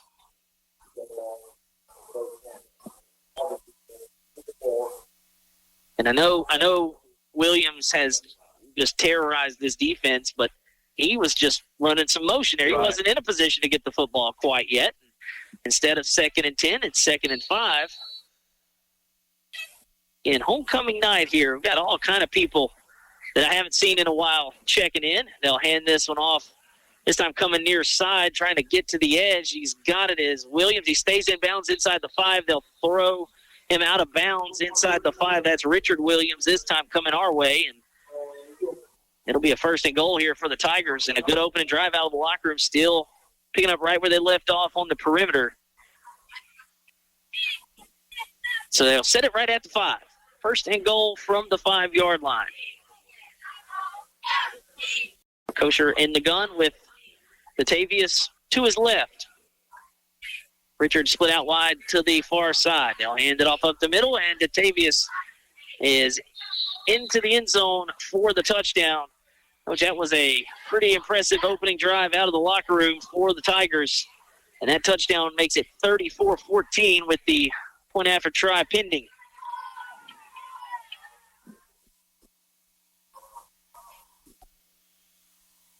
It wasn't as big play heavy as the previous drives, but it was pretty methodical. The ball hit the ground once, and then Rosepine jumped offside, so that actually gave them 5. They'll line up for 2.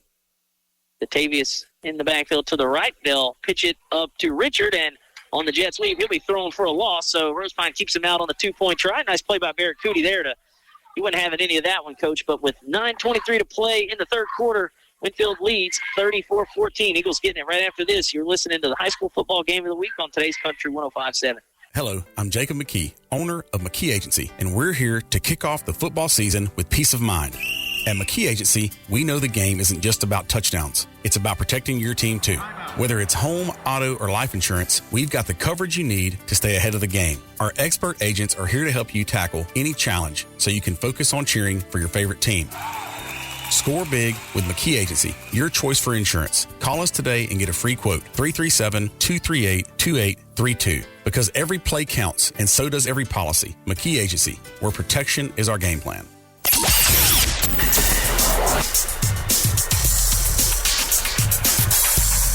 Back here at McKee-McCain Stadium, Winnfield pretty impressive on their opening drive out of the locker room. They take it 70 yards, capped off by a 5-yard touchdown run by Datavius Williams. The kickoff hits Sandoval in stride right at the 25-yard line. He's up across the 30, and they'll hold him up and then throw him backwards. But Fort Progress will give him maybe about the 32. Ball came out, but Coach, that's a guy, as I've watched film, there are flashes from Jaden Sandoval to where it makes me want to get him the ball maybe 8 to 10 times a game.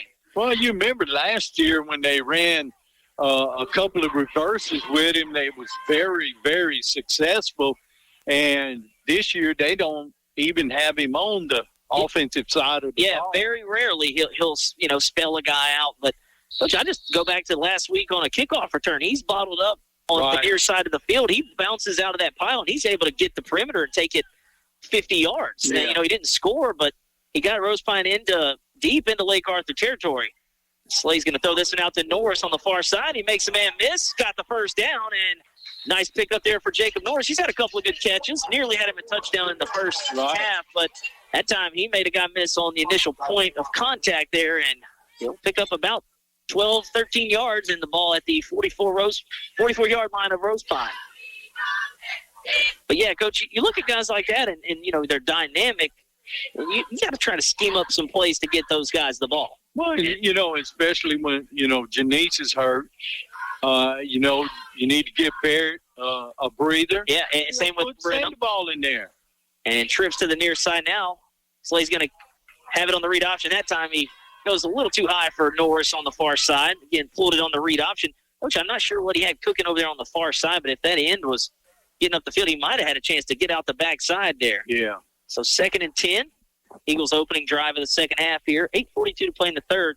Coach, we had a score from, was that, what website were you on? Go Preps or something? Were you on there? Right, Go Preps. And Pickering was all over Crescent City, homecoming there. Apparently that game's already over. 48-0.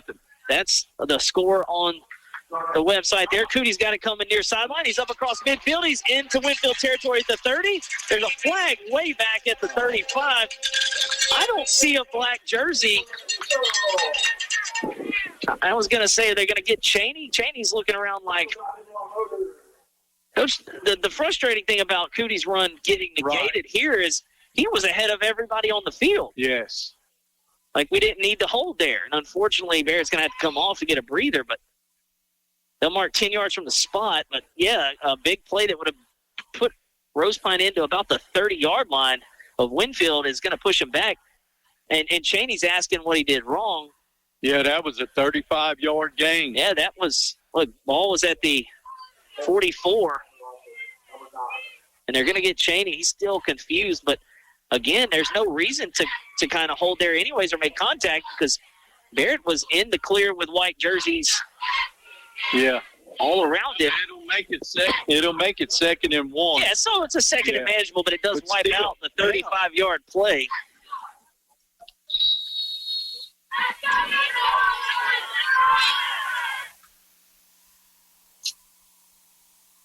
And they'll look to the sideline here. 8:24 to play in the third quarter. Rosepine trailing 34-14. Needing to score here after Winnfield got on the board out of the locker room.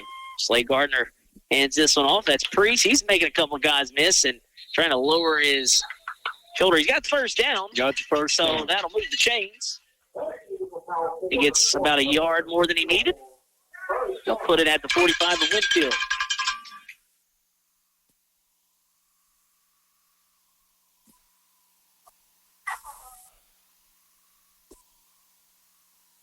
Again, Rosepine's opening play went for 21 from Barrett Cootie, and then a penalty killed their opening drive. But then a big catch from Brenham Cheney for 24 yards, followed by a Barrett Cootie 15-yard run on the second drive. Set up Barrett to score from 8 yards out. So, again, there's been plays to be had. They'll run the pump and go. Wadsbury's got a step and, nearly came up with a one-handed grab. There was contact the whole way, but Coach, pretty good coverage out there. Yeah. Wadsbury would have caught that. That would have been a heck of a grab. He nearly hauled it in with one hand, but they tried to run the little bubble and go, and pretty good coverage on the back end by St. Cyr. He was sticking to Lonsberry there, and he nearly came up with a one-handed grab. 2nd and 10. Yeah, that would have like been the play call there. They had single Jamar coverage. Chase catch right there. That would have worked on the huddle tape there. So 2nd and 10 after the incompletion. They'll go back to Barrett, and he's going to be dropped for about a 4-yard loss. And, again, that one up front by the Tiger front. I believe that was Chris McNeil, number 50, that got back there. Coach, there's a couple of, especially up front for Winnfield, there's some good-looking size up 99. Front. Yeah, 99. Good-looking kid. Pretty athletic. 50, again, just one there on the line of scrimmage. He got in the backfield quickly. And you got number 0 at linebacker. He looks looking kid. He looks pretty athletic as well. 3rd and 15. Gardner's going to throw one to the sideline. That one tipped. Blackman in the area as well as Cheney. And that one broken up.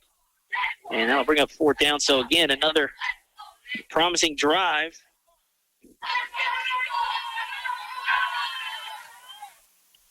Yeah, we would have had the ball on the 20-yard line had we not got that holding penalty.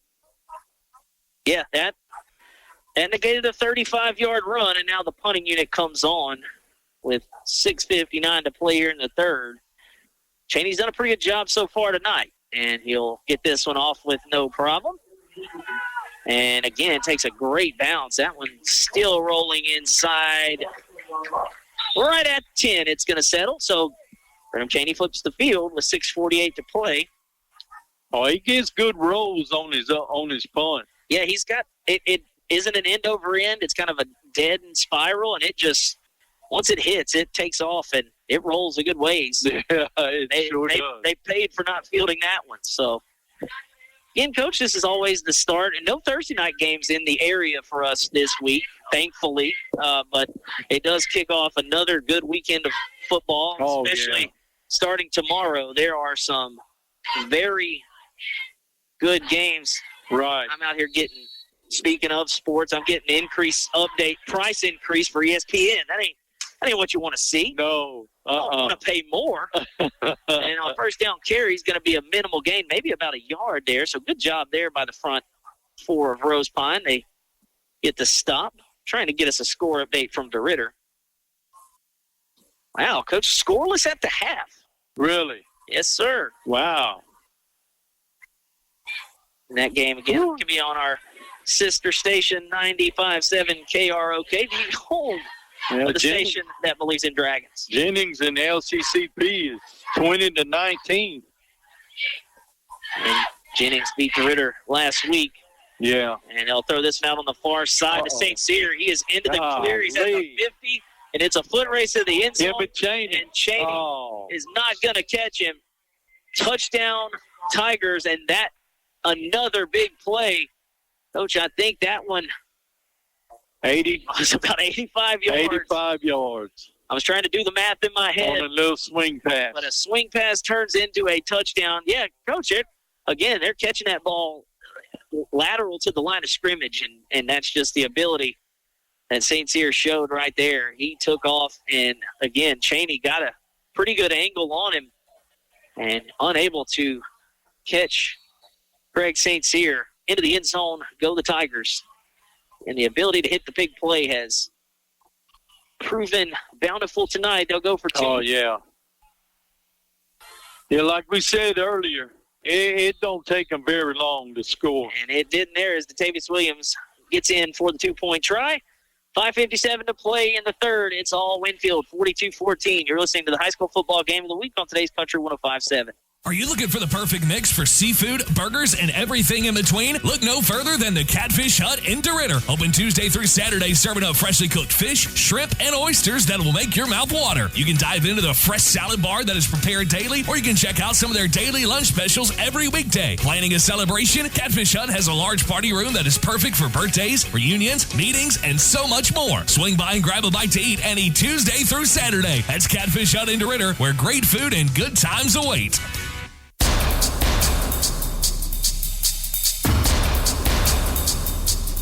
Back here at McKay Stadium, the big play yet again for the Winnfield Tigers, an 85-yard touchdown catch and run from Craig St. Cyr.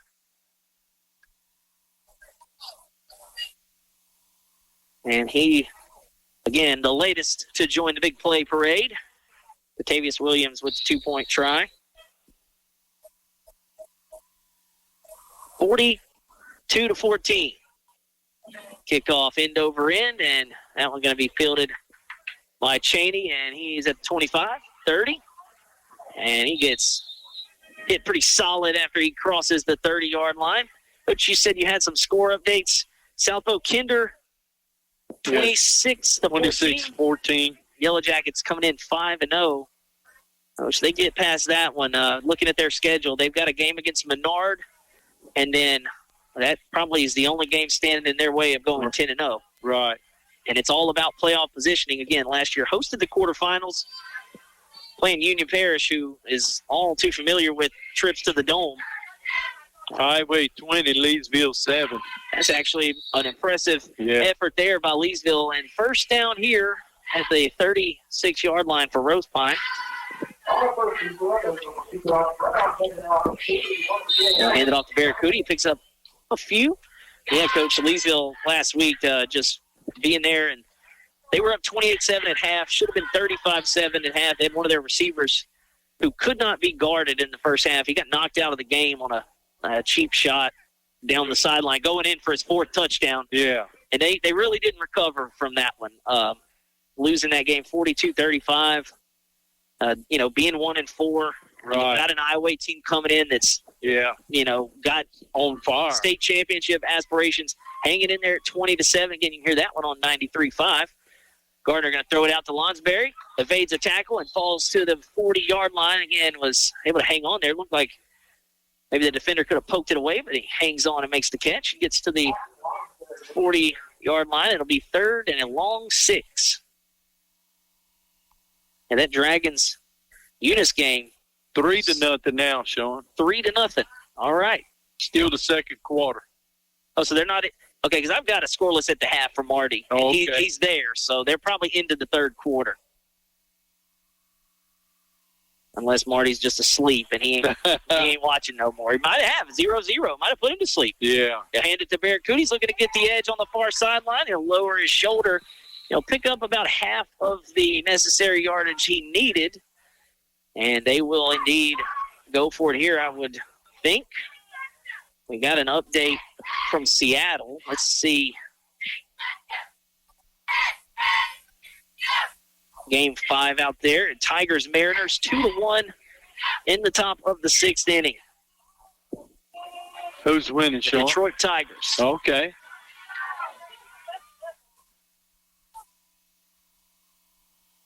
They are in the top of the 6th there. Winner moves on to face the Toronto Blue Jays. Trips to the near side here. Fourth down.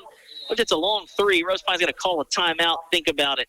We'll take one with them. Big fourth down coming up for the Eagles. They trail 42-14. You're listening to the high school football game of the week on today's Country 105.7. Healthcare is so important. That's why choosing the right pharmacy is just as important as seeing the right doctor. You want someone who treats you and your family just like family. Thrifty Way Pharmacy right here in Leesville is just that place. Thrifty Way Pharmacy is locally owned and operated by a caring and knowledgeable staff that will treat you and your family just like family. Thrifty Way cares for our community. Come home. Come to Thrifty Way Pharmacy. Thrifty Way Health Mart, caring for you and about you. Thrifty Way, your hometown choice.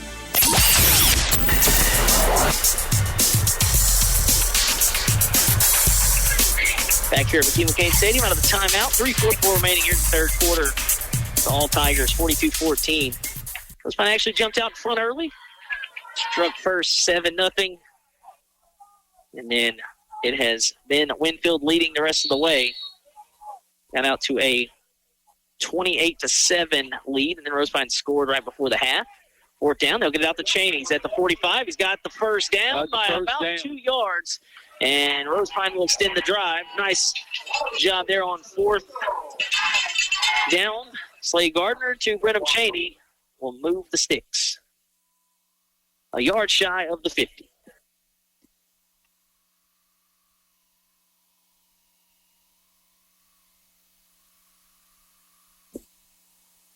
So a new set of downs here, and the clock stops after the first down. Yeah, we need to keep the ball for a while. So it's actually 0-0 still, apparently, Coach. I don't know, 3-0. Marty said he's heard me name drop him, so he confirmed. We've got 0-0 still. Okay. So, again, that Kinder Southbow game at Southbow. Right. 26-14 there. 3:15 and winding here on second down. Did I miss a play, Coach? Did I miss a first down play? Yeah, well, Cootie ran up the middle. No gain. Goodness gracious.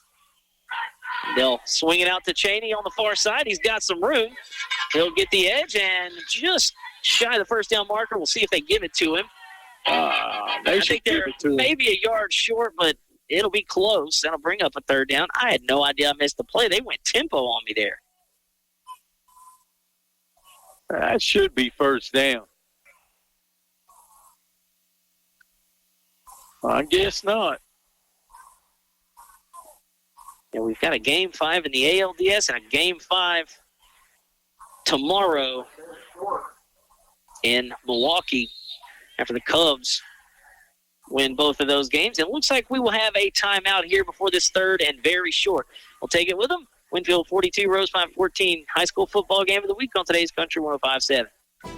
Answer the call. Become an EMT in 12 weeks. Acadian Ambulance and the National EMS Academy are looking for dedicated people just like you to join their upcoming EMT class. With convenient hybrid training, you can become a certified medic and start saving lives. EMT positions are open right here in central Louisiana and across our 4-state service area. This isn't just a job, it's a calling. Seats are limited, so don't wait. Visit becomeamedic.com to get started. That's becomeamedic.com.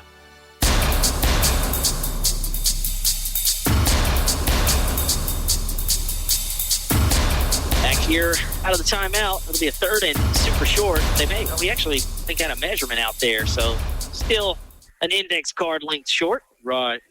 South Florida got some action in college tonight, Coach. Yeah. South Florida up on North Texas 35-21. Okay. Rutgers up at Washington 10-0, having to take that trip in conference from Rutgers in Piscataway, New Jersey. Yeah. To Seattle, Washington conference game. Coach, the state of college football today. After this third down play, I'll tell you an even funnier story that made me realize just how outrageous these conference realignments are. Slade Gardner in the gun. He'll hand it to Cootie. He's got the first down, and he'll chug along for even more. He'll be just shy of the 35 into Winnfield territory. So last year, I think it was like week 3 of the NFL season. The Saints were playing at home against Philadelphia. LSU had played a home game right before that, Saturday. Right. And Cal played a game in conference at Florida State last year. Right. Cal, Berkeley Bears in Tallahassee. First down and 10 here for. Yeah, you talk about travel the whole. Get ready, Coach. It gets better. The whole country. They'll hand this one off. Cootie, again, falls forward for a couple of yards. So, again, they played on Saturday. They played, I think it was maybe a 2:30 kick or a 3:30 kick. So, they're probably over at 7, 8. Again, Saturday day, evening, night. We're driving on the long bridge getting ready to come into New Orleans on a Pontchartrain. And to our left, coming on the interstate, is the Cal football equipment truck. Really? At 8 o'clock in the morning. Yeah. Coach, they left Tallahassee the night before, On the pump and go, Gardner's got Lonsberry down there, and he makes the catch into the end zone for the touchdown. He didn't come up with one earlier. He gets that one, and he's in for 6. That was a pretty pass. That was a great throw and catch. Again, had a 35 yards, Sean. Step on the defender, and again, the contested catch. He comes down with this one, and Eagles into the end zone, 42-20.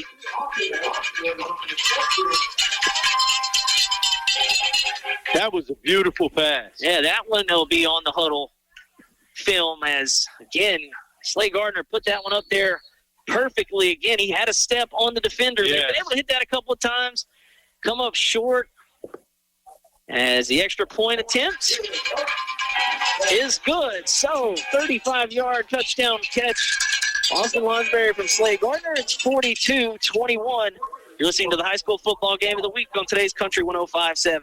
Buying, selling, or refinancing your home? Let the Rethink Title Company work for you. Have a commercial real estate transaction? We can do that too. With over 35 years experience as a full-service real estate title company, we strive to provide personal attention and efficient results throughout the entire settlement process, giving you peace of mind.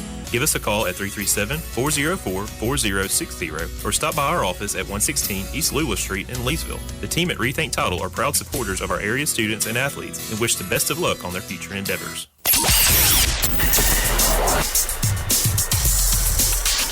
South Boulevard 14. Back here at McKee McCain Stadium, just got an update. Kinder 40-14 over Southbo. Just got a text from Marty again. Kinder was actually trailing 14-0 in that game. So 40 unanswered.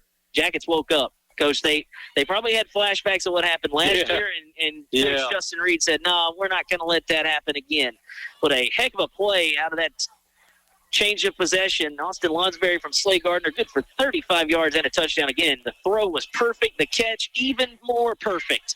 As the onside kick is loose and the Eagles have it. There's a scramble for it near midfield. We got hands everywhere. 3 white jerseys pointing to Winnfield, and I think somehow the Tigers are going to come out of there with this one. No signal yet. And Winfield's got it, so they dodge a bullet. That was a heck of an onside kick there. Yeah. Nearly came up with it, but again, the throw and catch on the last drive by the Eagles. Gardner to Lonsberry. So Winfield does recover the onside kick attempt. And they'll have it decent field position right at the 49. Yeah, so 8:30 Sunday morning, the Cal equipment truck is passing us coming into New Orleans. Coach, that means they left Tallahassee that night and had only gotten to New Orleans. Coach, they still had to drive to Berkeley, California. I don't even know if they've made it there yet. I mean, first down play, they'll hand this one off inside, and it'll be a minimal gain, if any. Maybe Ford Progress will give Colby Prey a yard there on the little inside counter. And it will get a yard as the ball's at midfield. I think they have enough money that they could fly the equipment there and not have to drive across the country. That's the thing. I've always thought about that. But if you remember, LSU's equipment truck leaves 2 or 3 days before the games. I see them pull out, when I was down there. They'll swing this one out to the far side. It's caught. And I think that's St. Cyr over there. I still have not seen a number. Yeah, it's St. Cyr. I was going to say, he's been the lone split end every time in this wing back formation. They don't really, like I said, they don't really sub personnel much. I watched 3 games, and I think maybe I saw 8 different skill guys total. And, again, that has to do. Yeah, and on defense, they pretty much play the 11 they got. I was going to say, but we know that obviously you got to be in shape. But, Coach, I think one thing, we got a third down here. I'll elaborate on that before the play. The coach are in the gun. He'll run the little inside counter, and a good play there. That goes for nothing. That was Caleb Priest this time. Hadn't called his name much tonight, but he was making his presence known there. Some real solid contact on the running back. And, again, I don't think he got anything. So it'll bring up 4th down as we hit the end of the third quarter. Final 12 minutes coming up. Winnfield leads Rosepine 42-21. You're listening to the high school football game of the week on today's Country 105.7. I just opened my student checking account at Barksdale Federal Credit Union, and it was so easy. No minimum deposit, free debit card with reward points, and they waived my monthly fee for just showing my proof of enrollment. Even my younger siblings can open one with a parent. If you're a student, you've got to check this out. Score more perks. Open your student checking at Barksdale Federal Credit Union today. Check them out at bfcu.org. Must be under the age of 25 and enrolled in school. Minors must have a joint parent or guardian on the account. Federally When you're insured by looking for real NCUA. hickory smoked pit barbecue, look no further than the Hickory Smokehouse. We're talking brisket, ribs, chicken, and sausage. The Hickory Smokehouse is barbecue done right. Hungry? From lunch to dinner, dining in, or getting it to go, the Hickory Smokehouse has you covered. From mouth-watering barbecue to other delicious menu items like fried catfish, shrimp, barbecue stuffed baked potatoes, po' boys, sandwiches, salads, and the best chicken and sausage gumbo in town. The Hickory Smokehouse, the best real hickory smoked pit barbecue in West Central Louisiana. Tigers have a 4th down and 5 out of the quarter break, and it'll be a 4th and 10 as that one, look, Coach, we talked about the size they have up front. It's hard to miss left guard Deontay Scott as he a little too quick on the trigger, and you saw him slap his headgear there. He knew he had jumped early, but, Coach, the one thing you like to see is them fire off, and he fired off. He came off the football pretty quickly there, but it'll cost the Tigers 5 yards, and it'll cost them the decision to go for it, as it looks like they're going to probably send on the punting unit here, as, that's going to be Gabe Wren back there. So, finally, and there haven't been many penalties in this game at all for both sides. It just seems like a couple that Rosepine's had have really kind of stalled out their drives. But again, very minimal amounts of laundry on the field tonight, which is always good for us. Oh, that's motion there. So now, going from bad to worse, I say that, and there's the jinx, Coach. We backed up 5, and now we're backing up 5 more. 2 penalties in 1 play, kind of looking like the Saints there on the pre-snap penalties. As if anyone knows how to move early with getting caught, it's the Saints. Yeah. If anybody knows how to move early without getting caught, it's the Eagles on the tush push. Am I right? Yes. I mean, come on. They move early every time. Here we go, 4th and 15. If they get another one, they'll be in Pickering before we get this snap off. They're almost to the Redneck Express back there. High snap, but fielded. Wren did a heck of a job there, and he gets a great punt off. That could have been near disastrous. Cheney will wait for the fair catch and make it at the 25-yard line. And again, that one, a pretty good punt, all things considered, with the pressure bearing down and the high snap. So,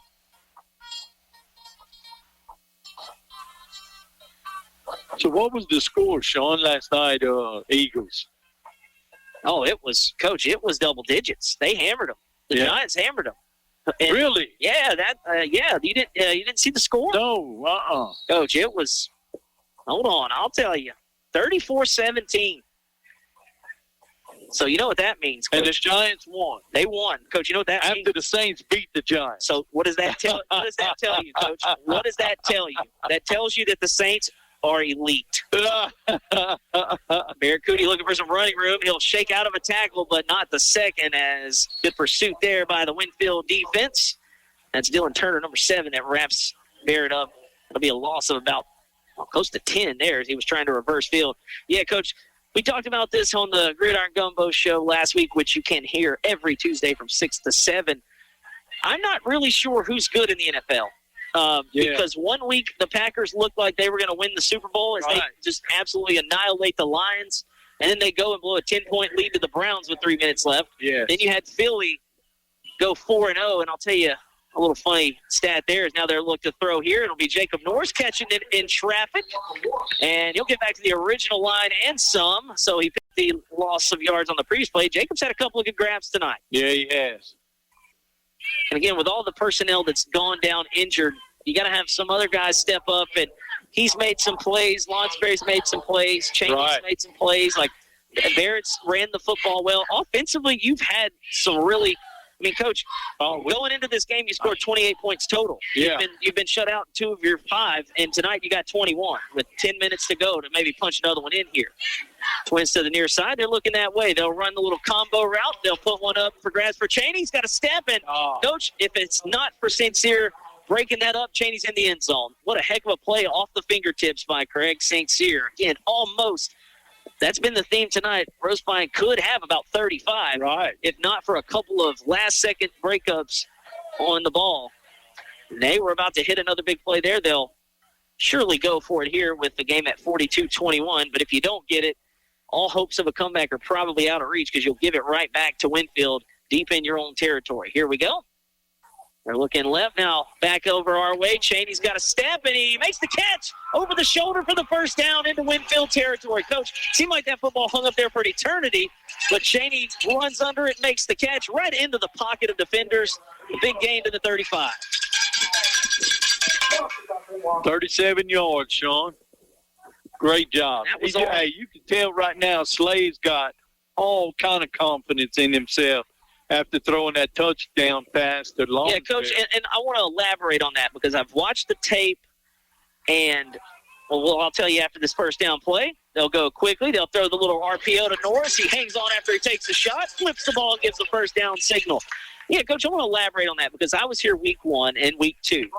And week 1, I thought for a freshman in his first varsity start, playing against 17, 18-year-olds, he looked really well. There's been a little bit of regression at times. Right. But this week right here, this is the best he has looked, and it's not even close. And you can tell, you said it, confidence. I think that comes with just finishing plays and, finishing drives. You get confidence, and you can just see it with everyone, but especially out of your freshmen. He's had a very good game tonight, and it could have been even better if not for a couple of fingertip pass breakups there. He'd have a couple of more touchdowns. They'll go back on the ground here on first down, and that's Priest, and Zach will get knocked out of bounds after a couple of yards.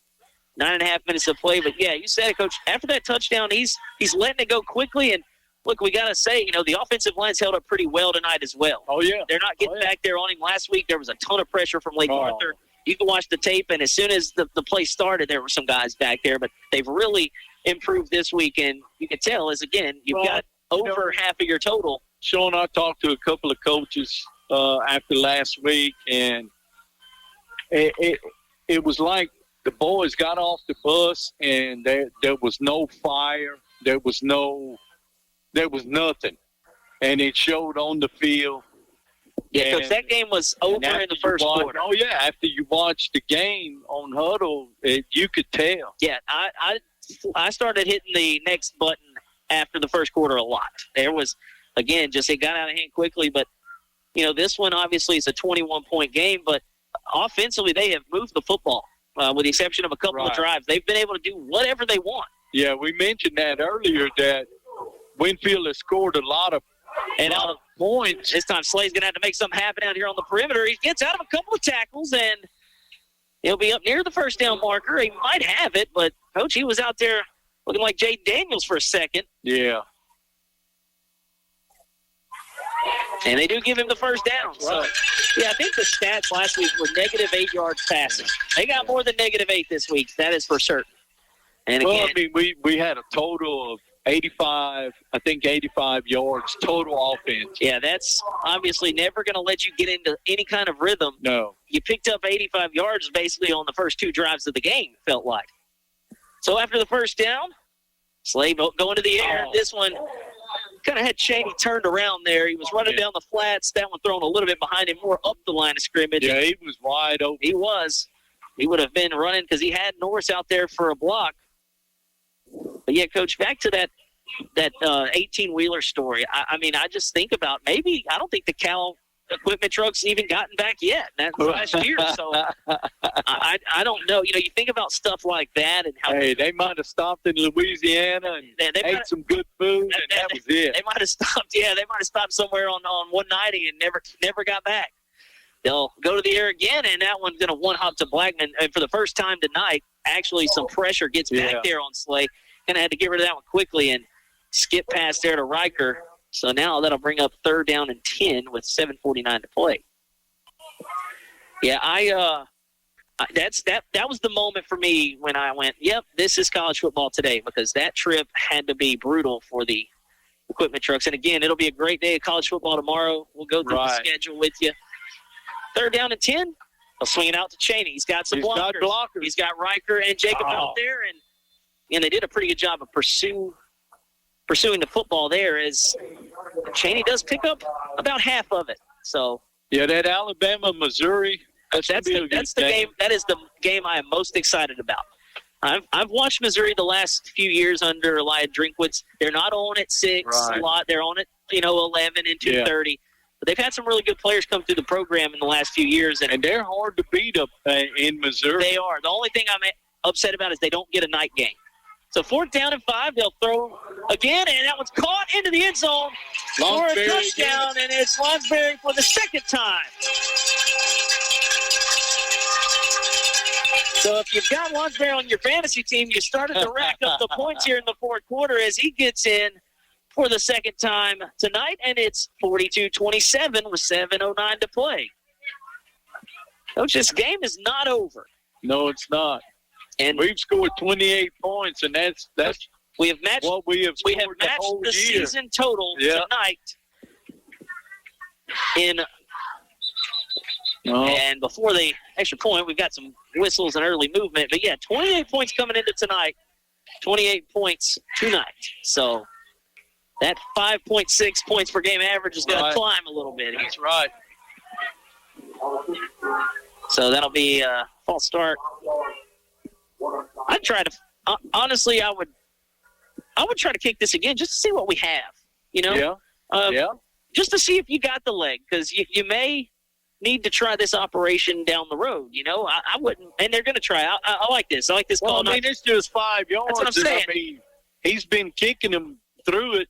Yeah, the operation's been good every time so far, so this one will just be a little bit further back. All he's got to do is just follow through. And there it is, Coach. That one looked like it would have been good from 30. And the extra point is good. 4 for 4 on extra points tonight. And the Eagles now trail with 7:09 to play. Winnfield 42, Rosepine 28. You're listening to the high school football game of the week on today's Country 105.7. Football season at Benoit Motors, we're here to help you avoid the fumble and cheer every drive with unbeatable deals across all your favorite brands. Nissan, Dodge, Jeep, Ram, Ford, Chevrolet, and GMC. Whether you're looking for a tough Ram to tackle any job, a sleek Nissan to drive the field, or a Ford or Chevy ready to rush through your day, Benoit Motors has the winning lineup. Don't drop the ball on savings. Our prices are touchdown worthy, and our service is championship level. So gear up and head to Benoit Motors, and let's make this season one to cheer about. BuyBenoit.com. With Benoit, every drive's a victory.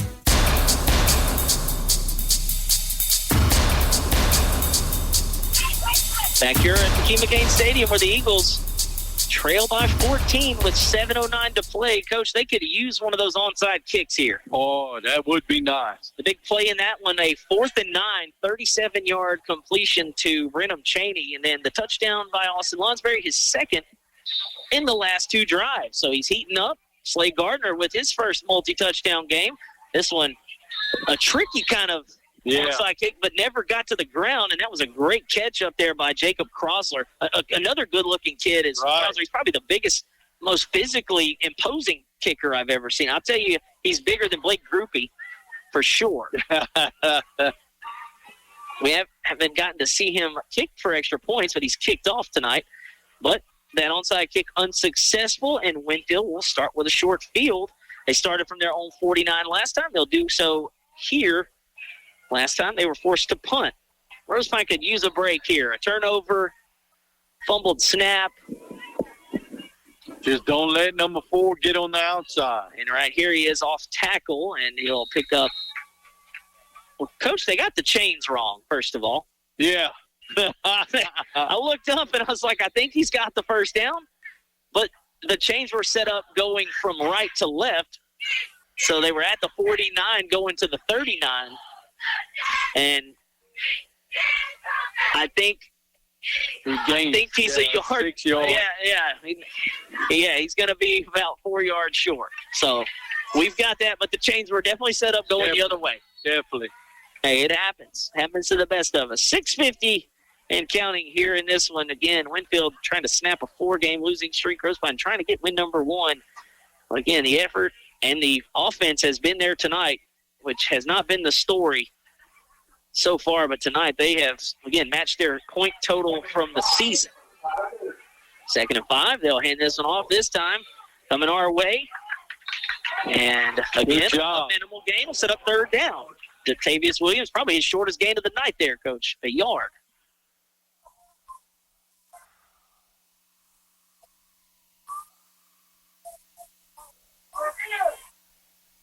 So third down. This is a big third down. Yeah, Coach, that final from Pickering, 48-0 over Crescent City. So they snapped their losing streak, their second win of the year. And that's got to be a miserable drive back if you're Crescent City, all the way back down to New Orleans. So third down and 4. Or third and 3, I'm sorry. Ball sits at the 44-yard line of Rosepine. They'll motion, and that's a pre-snap penalty. I think they had a couple of guys moving. Tavius Williams was getting ready to get it on the little pop pass. And, Coach, I look down to the sideline here, and they're still getting some coaching down there from Coach Gardner. And Coach said to Cody, look, like I said, this has been their most productive night, the offense, and they deserve some props here because, look, it's been frustrating. We said it. They look good between the 20s.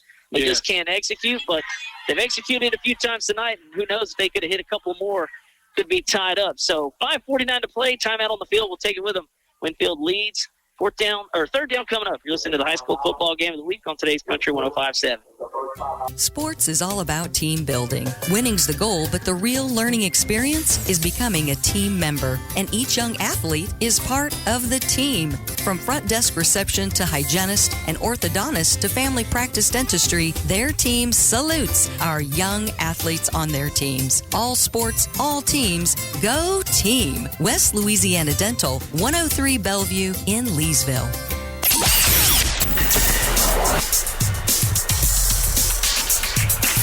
Back out of a timeout. Winnfield, after that 5-yard penalty, they'll have a 3rd and 8. Ball sits at the Rosepine 49. Again, a penalty aided the last punt. And it would have been a 3rd and manageable, but now 3rd and long here. See if the Eagles defense can get a stop. With 5:49 to play, they trail by 14. They're in the Wildcat. They'll hand this one off to St. Cyr. He's looking to get the corner. He's got it. He's got the first down and more. Inside the 30, inside the 20. He'll finally be ridden out of bounds. But, Coach, they hit the big play. Yeah. And the drive will continue. Again, a little inside handoff. They had Tavius Williams in the Wildcat at quarterback. And, you know, if he's a danger with the football, certainly you got to account for him at the quarterback position. Right. And he hands this one off, and St. Cyr is electric as anyone has been for the skill guys of Winnfield. They move the chains into Eagle territory. It'll be first down at the 13-yard line. And that would have, Coach, a stop there would have made things really interesting. Exactly. Yes. Because Rosepine has moved the football, and if you get the stop there, it would have made for an interesting decision on 4th down. So now first down. They'll move Richard in motion. They'll hand it back the other way to Tavius. He makes a man miss inside the 5, and touchdown, Winnfield. It has been the Williams show. They fake one, give to the other, fake the other, give to one. This time it was number 4, Tavius Williams into the end zone. 13-yard touchdown run, and Winnfield back up 20. 48-28 with the one after try pending.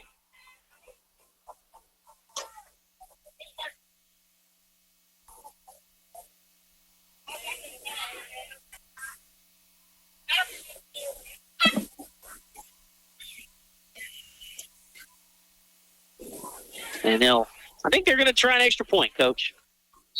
Looks like we're going to see Crossler attempt his first of the night. They've gone for 2 every time.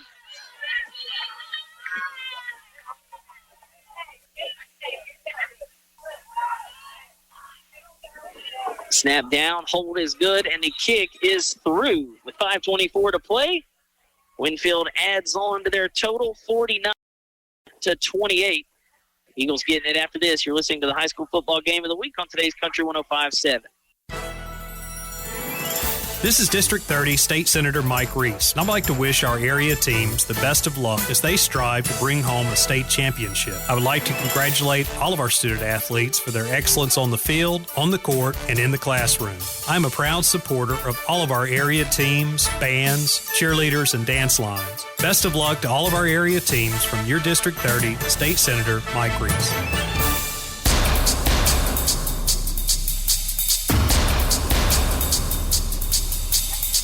Here at McKee McCain Stadium, 49-28 after the 13-yard touchdown run by Tavius Williams. Extra point good. So Again, Winnfield converts a third down. And a stop would have made things interesting. However, the Eagles back down 21 with just 5:24 to play. If they score, they got to do it quickly. And now, cross-roll kickoff. End-over-end kick, and Cheney will field it on a hop and drop it, and now pick it back up at the 10. He's going to have to make something happen here. Gets out of one tackle, another, and the ball stripped out, and Winnfield's going to have to fall on it. Again, trying to make that second man miss. Defender got his hand in there, and the fumble back to Winnfield it goes.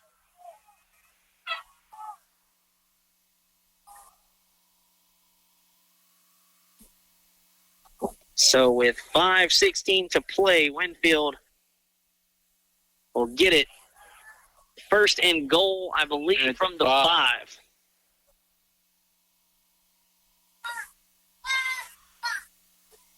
Yeah, Cheney he needed one more guy to miss, and he actually made the guy miss, but the hand poked that football out of there at the last second, trying to, grasp his jersey. He ended up following through and poked it out. So Winnfield takes over with a very short field here. Looks like they got the nose of the football at the 5-yard line. We'll call it the 6.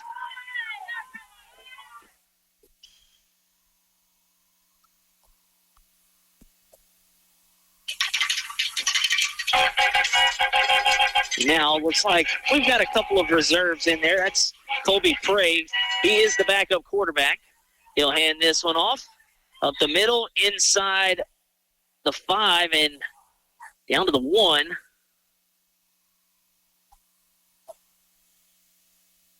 And down there, I think that was Caden Jackson, I believe, that carried that. It was either 6 or 8.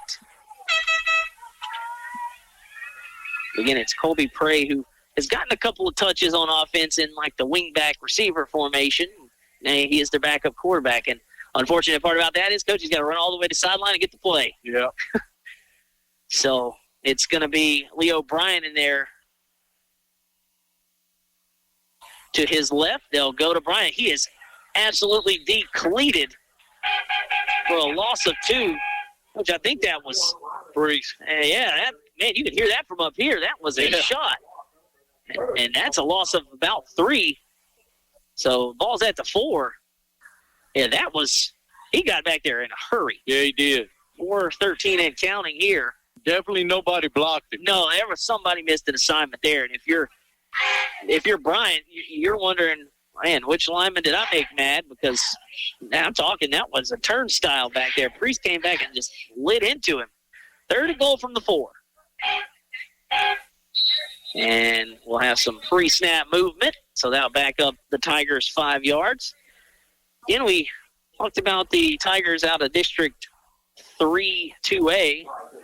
That's the one right north of us. It's teams like Manny and Lakeside and Red River. And I remember not too long ago they were a big AAA school.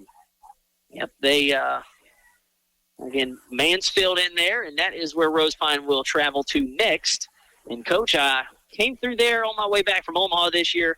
I don't envy anybody that's got to make that trip. No. That's a long one. That's past North DeSoto up there. or close to it. So now, 3rd goal from the 9. Prey's going to keep it here on the quarterback keeper, and a good job to stretch that outside. He will pick up a few, but yeah, there was somebody on the edge out there. One of the defenders was trying to get out there, but a good job of blocking on the edge by Winnfield. Only about a 3-yard gain. So 4th and goal from the 6.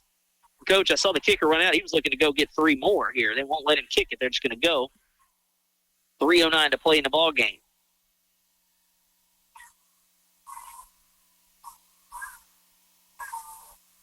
Yeah, I think they're going to wind the clock down and call a timeout there, Sean.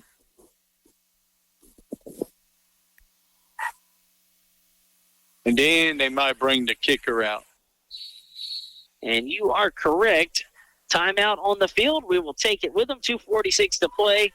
Winnfield 49, Rosepine 28 on high school football game of the week on today's Country 105.7. Attention! Champion Homes Leesville is hiring skilled craftsmen to join their expanding team. Whether you're an electrician, plumber, welder, or mechanic, they have a spot for you. Benefits include company match 401k, paid vacation and holidays, medical, prescription, dental, vision, and life insurance. Still not convinced? Get this. They offer weekly production bonuses and a chance to be entered into weekly drawings of $500 with perfect work attendance. And you're eligible to purchase a Champion home at retail cost after 1 year of employment. Don't overthink it. Visit championhomes.com to apply today.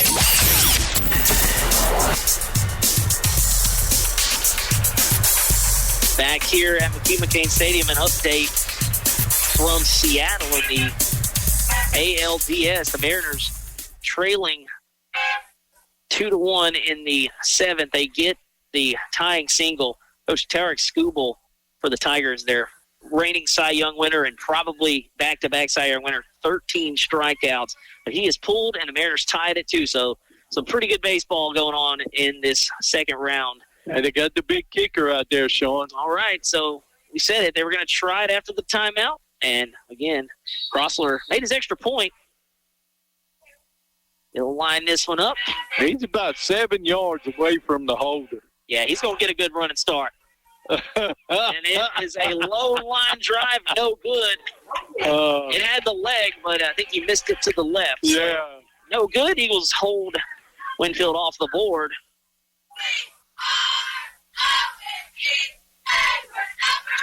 That's about a 25-yard attempt there, but 2:42 to play. The Eagles will have it here. Could be the last drive of the game, and they will take over at the 20. And I want to say all missed field goal attempts go to the 20, correct? Yep. Because I saw a team try one from about a 60-yarder.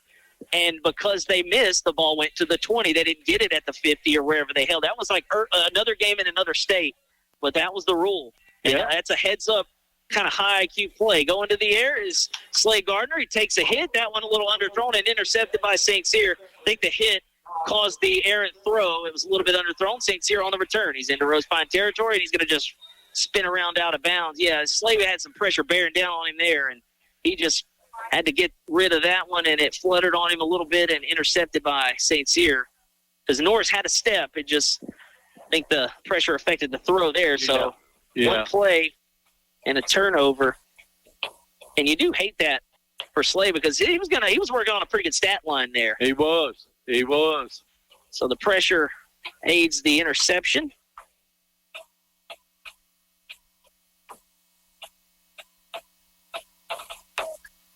I think that defensive player kind of jacked his shoulder back a little bit. He's on the sideline kind of working it out a little bit. Well, Coach, I don't want to, obviously we don't have Winnfield on the schedule and we don't know him well, but that was St. Cyr, so you'd hope he gets healthy. That's not who you want getting injured there. No. We've got a timeout, but we'll keep it right here. Again, we talked about the loaded slate of college football tomorrow.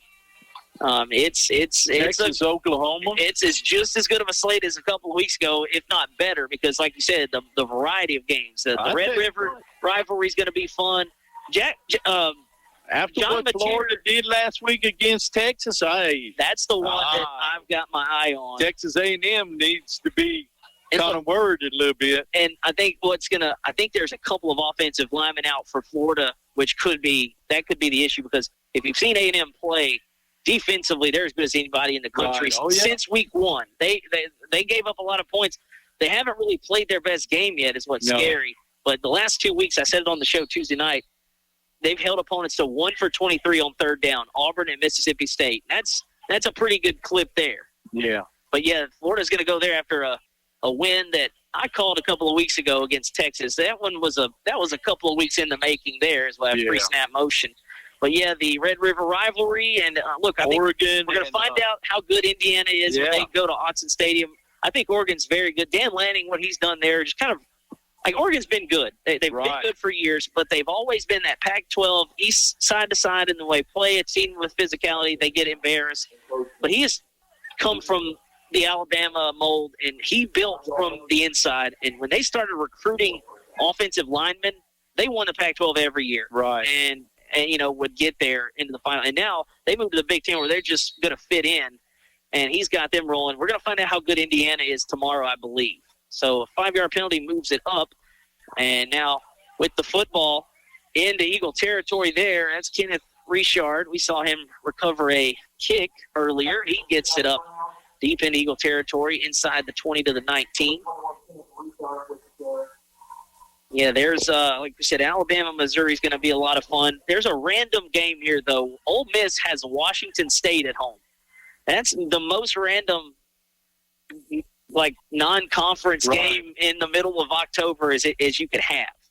Arkansas goes to Tennessee. Arkansas has kind of fell off since they dropped a couple of games. But, yeah, Florida A&M is going to be a lot of fun. And like we said, LSU at 6:45. Coming off a bye, has South Carolina. Ball's on the ground on the snap. I think Winnfield may have fallen on it. And fortunately for them, they do. Clock will run with 1:45 to play, but that'll back them up big time behind the chains. Ohio State travels to Illinois. Yeah. Ohio State, since week 1, hadn't really played anybody. They did go to Washington a few weeks ago. They've not allowed a touchdown in the red zone. So you can see the theme defensively. And LSU's defense is as good as anybody in the country, but if you score, you got a chance to win these games. There's another game that I like, Auburn and Georgia. I think Auburn is a quarterback away from probably being the best team in the country. If they had one, they might be, but instead they've got a couple of losses. Yeah. So 2nd and 2 miles here after the fumbled exchange, and we'll just get into the victory formation there with a minute left. Who won the Tulane game last night? I think they did. I think so. Yeah, they were down. They were up, and then they blew the lead, and then I think they won 25-19 maybe? 26-19. That first half, they had like 185 total yards. It only had against 4. Yes. And it was only up 6-0. Yeah. It was 12-0 at half. 12. Then they were down 16-12. They won 26-19. We should have one more kneel down on it here with 30 seconds left, and Winnfield will win their 2nd game of the year and snap a 4-game losing streak. But again, you've got to commend the efforts by Rosepine tonight, specifically on the offensive side of the football.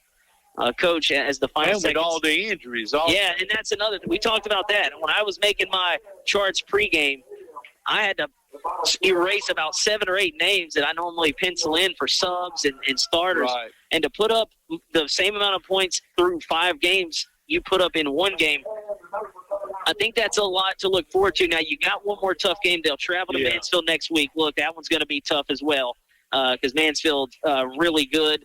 And, look, you'll finish out your non-district schedule next week. But that is something to build on. I think if you're Rosepine, as the two teams shake hands, the final score 49-28. I think if you're Rosepine, go on the road next week. Continue to do what you did on offense this week. Right. Don't have a game. Don't have a setback. Yes. Just come out and move the football. You cleaned up some mistakes tonight, and you also left some plays out there that weren't your self-inflicted wounds. I think you can credit the defense on stopping some of those big plays, but you had them, you created some, and you made them. So that's a positive to take out. Eagles do fall to 0-6, but again, 49-28 the final. Look, like we said, they go to Mansfield next week, and then you're back home after that. So, look, it'll be a tough team, but if you give this same kind of effort, who knows? You may go up there, you score some points, you can see what happens. Yeah, exactly. We are done here. Again, a night of festivities all week, homecoming week winding down, the dance tomorrow. So hopefully everybody has fun and is safe. Coach, always good to have you. Always glad to be here, Sean. Yeah, you'll have to come check out the Gridiron Gumbo Show with us one night. Again, Tuesdays from 6 to 7, we'll recap this game as well as all the other area games and recap college and the NFL. Next week, Coach, we will be in DeRidder for the battle for the Hooper Trophy. All right. And it should be a big one. There's going to be some stakes in that one. That one will carry some weight as we get into Week 7. Again, just 4 more regular season games to go after this one. It's starting to have some moving and a shaking going on. But for Coach Glen Granger and Mike Cole back in studio, I'm Sean Larken. Thank you for joining us. Have a great weekend. This has been the High School Football Game of the Week on today's Country 105.7. Thanks for joining us for the Game of the Week. Now back to today's Country 105.7.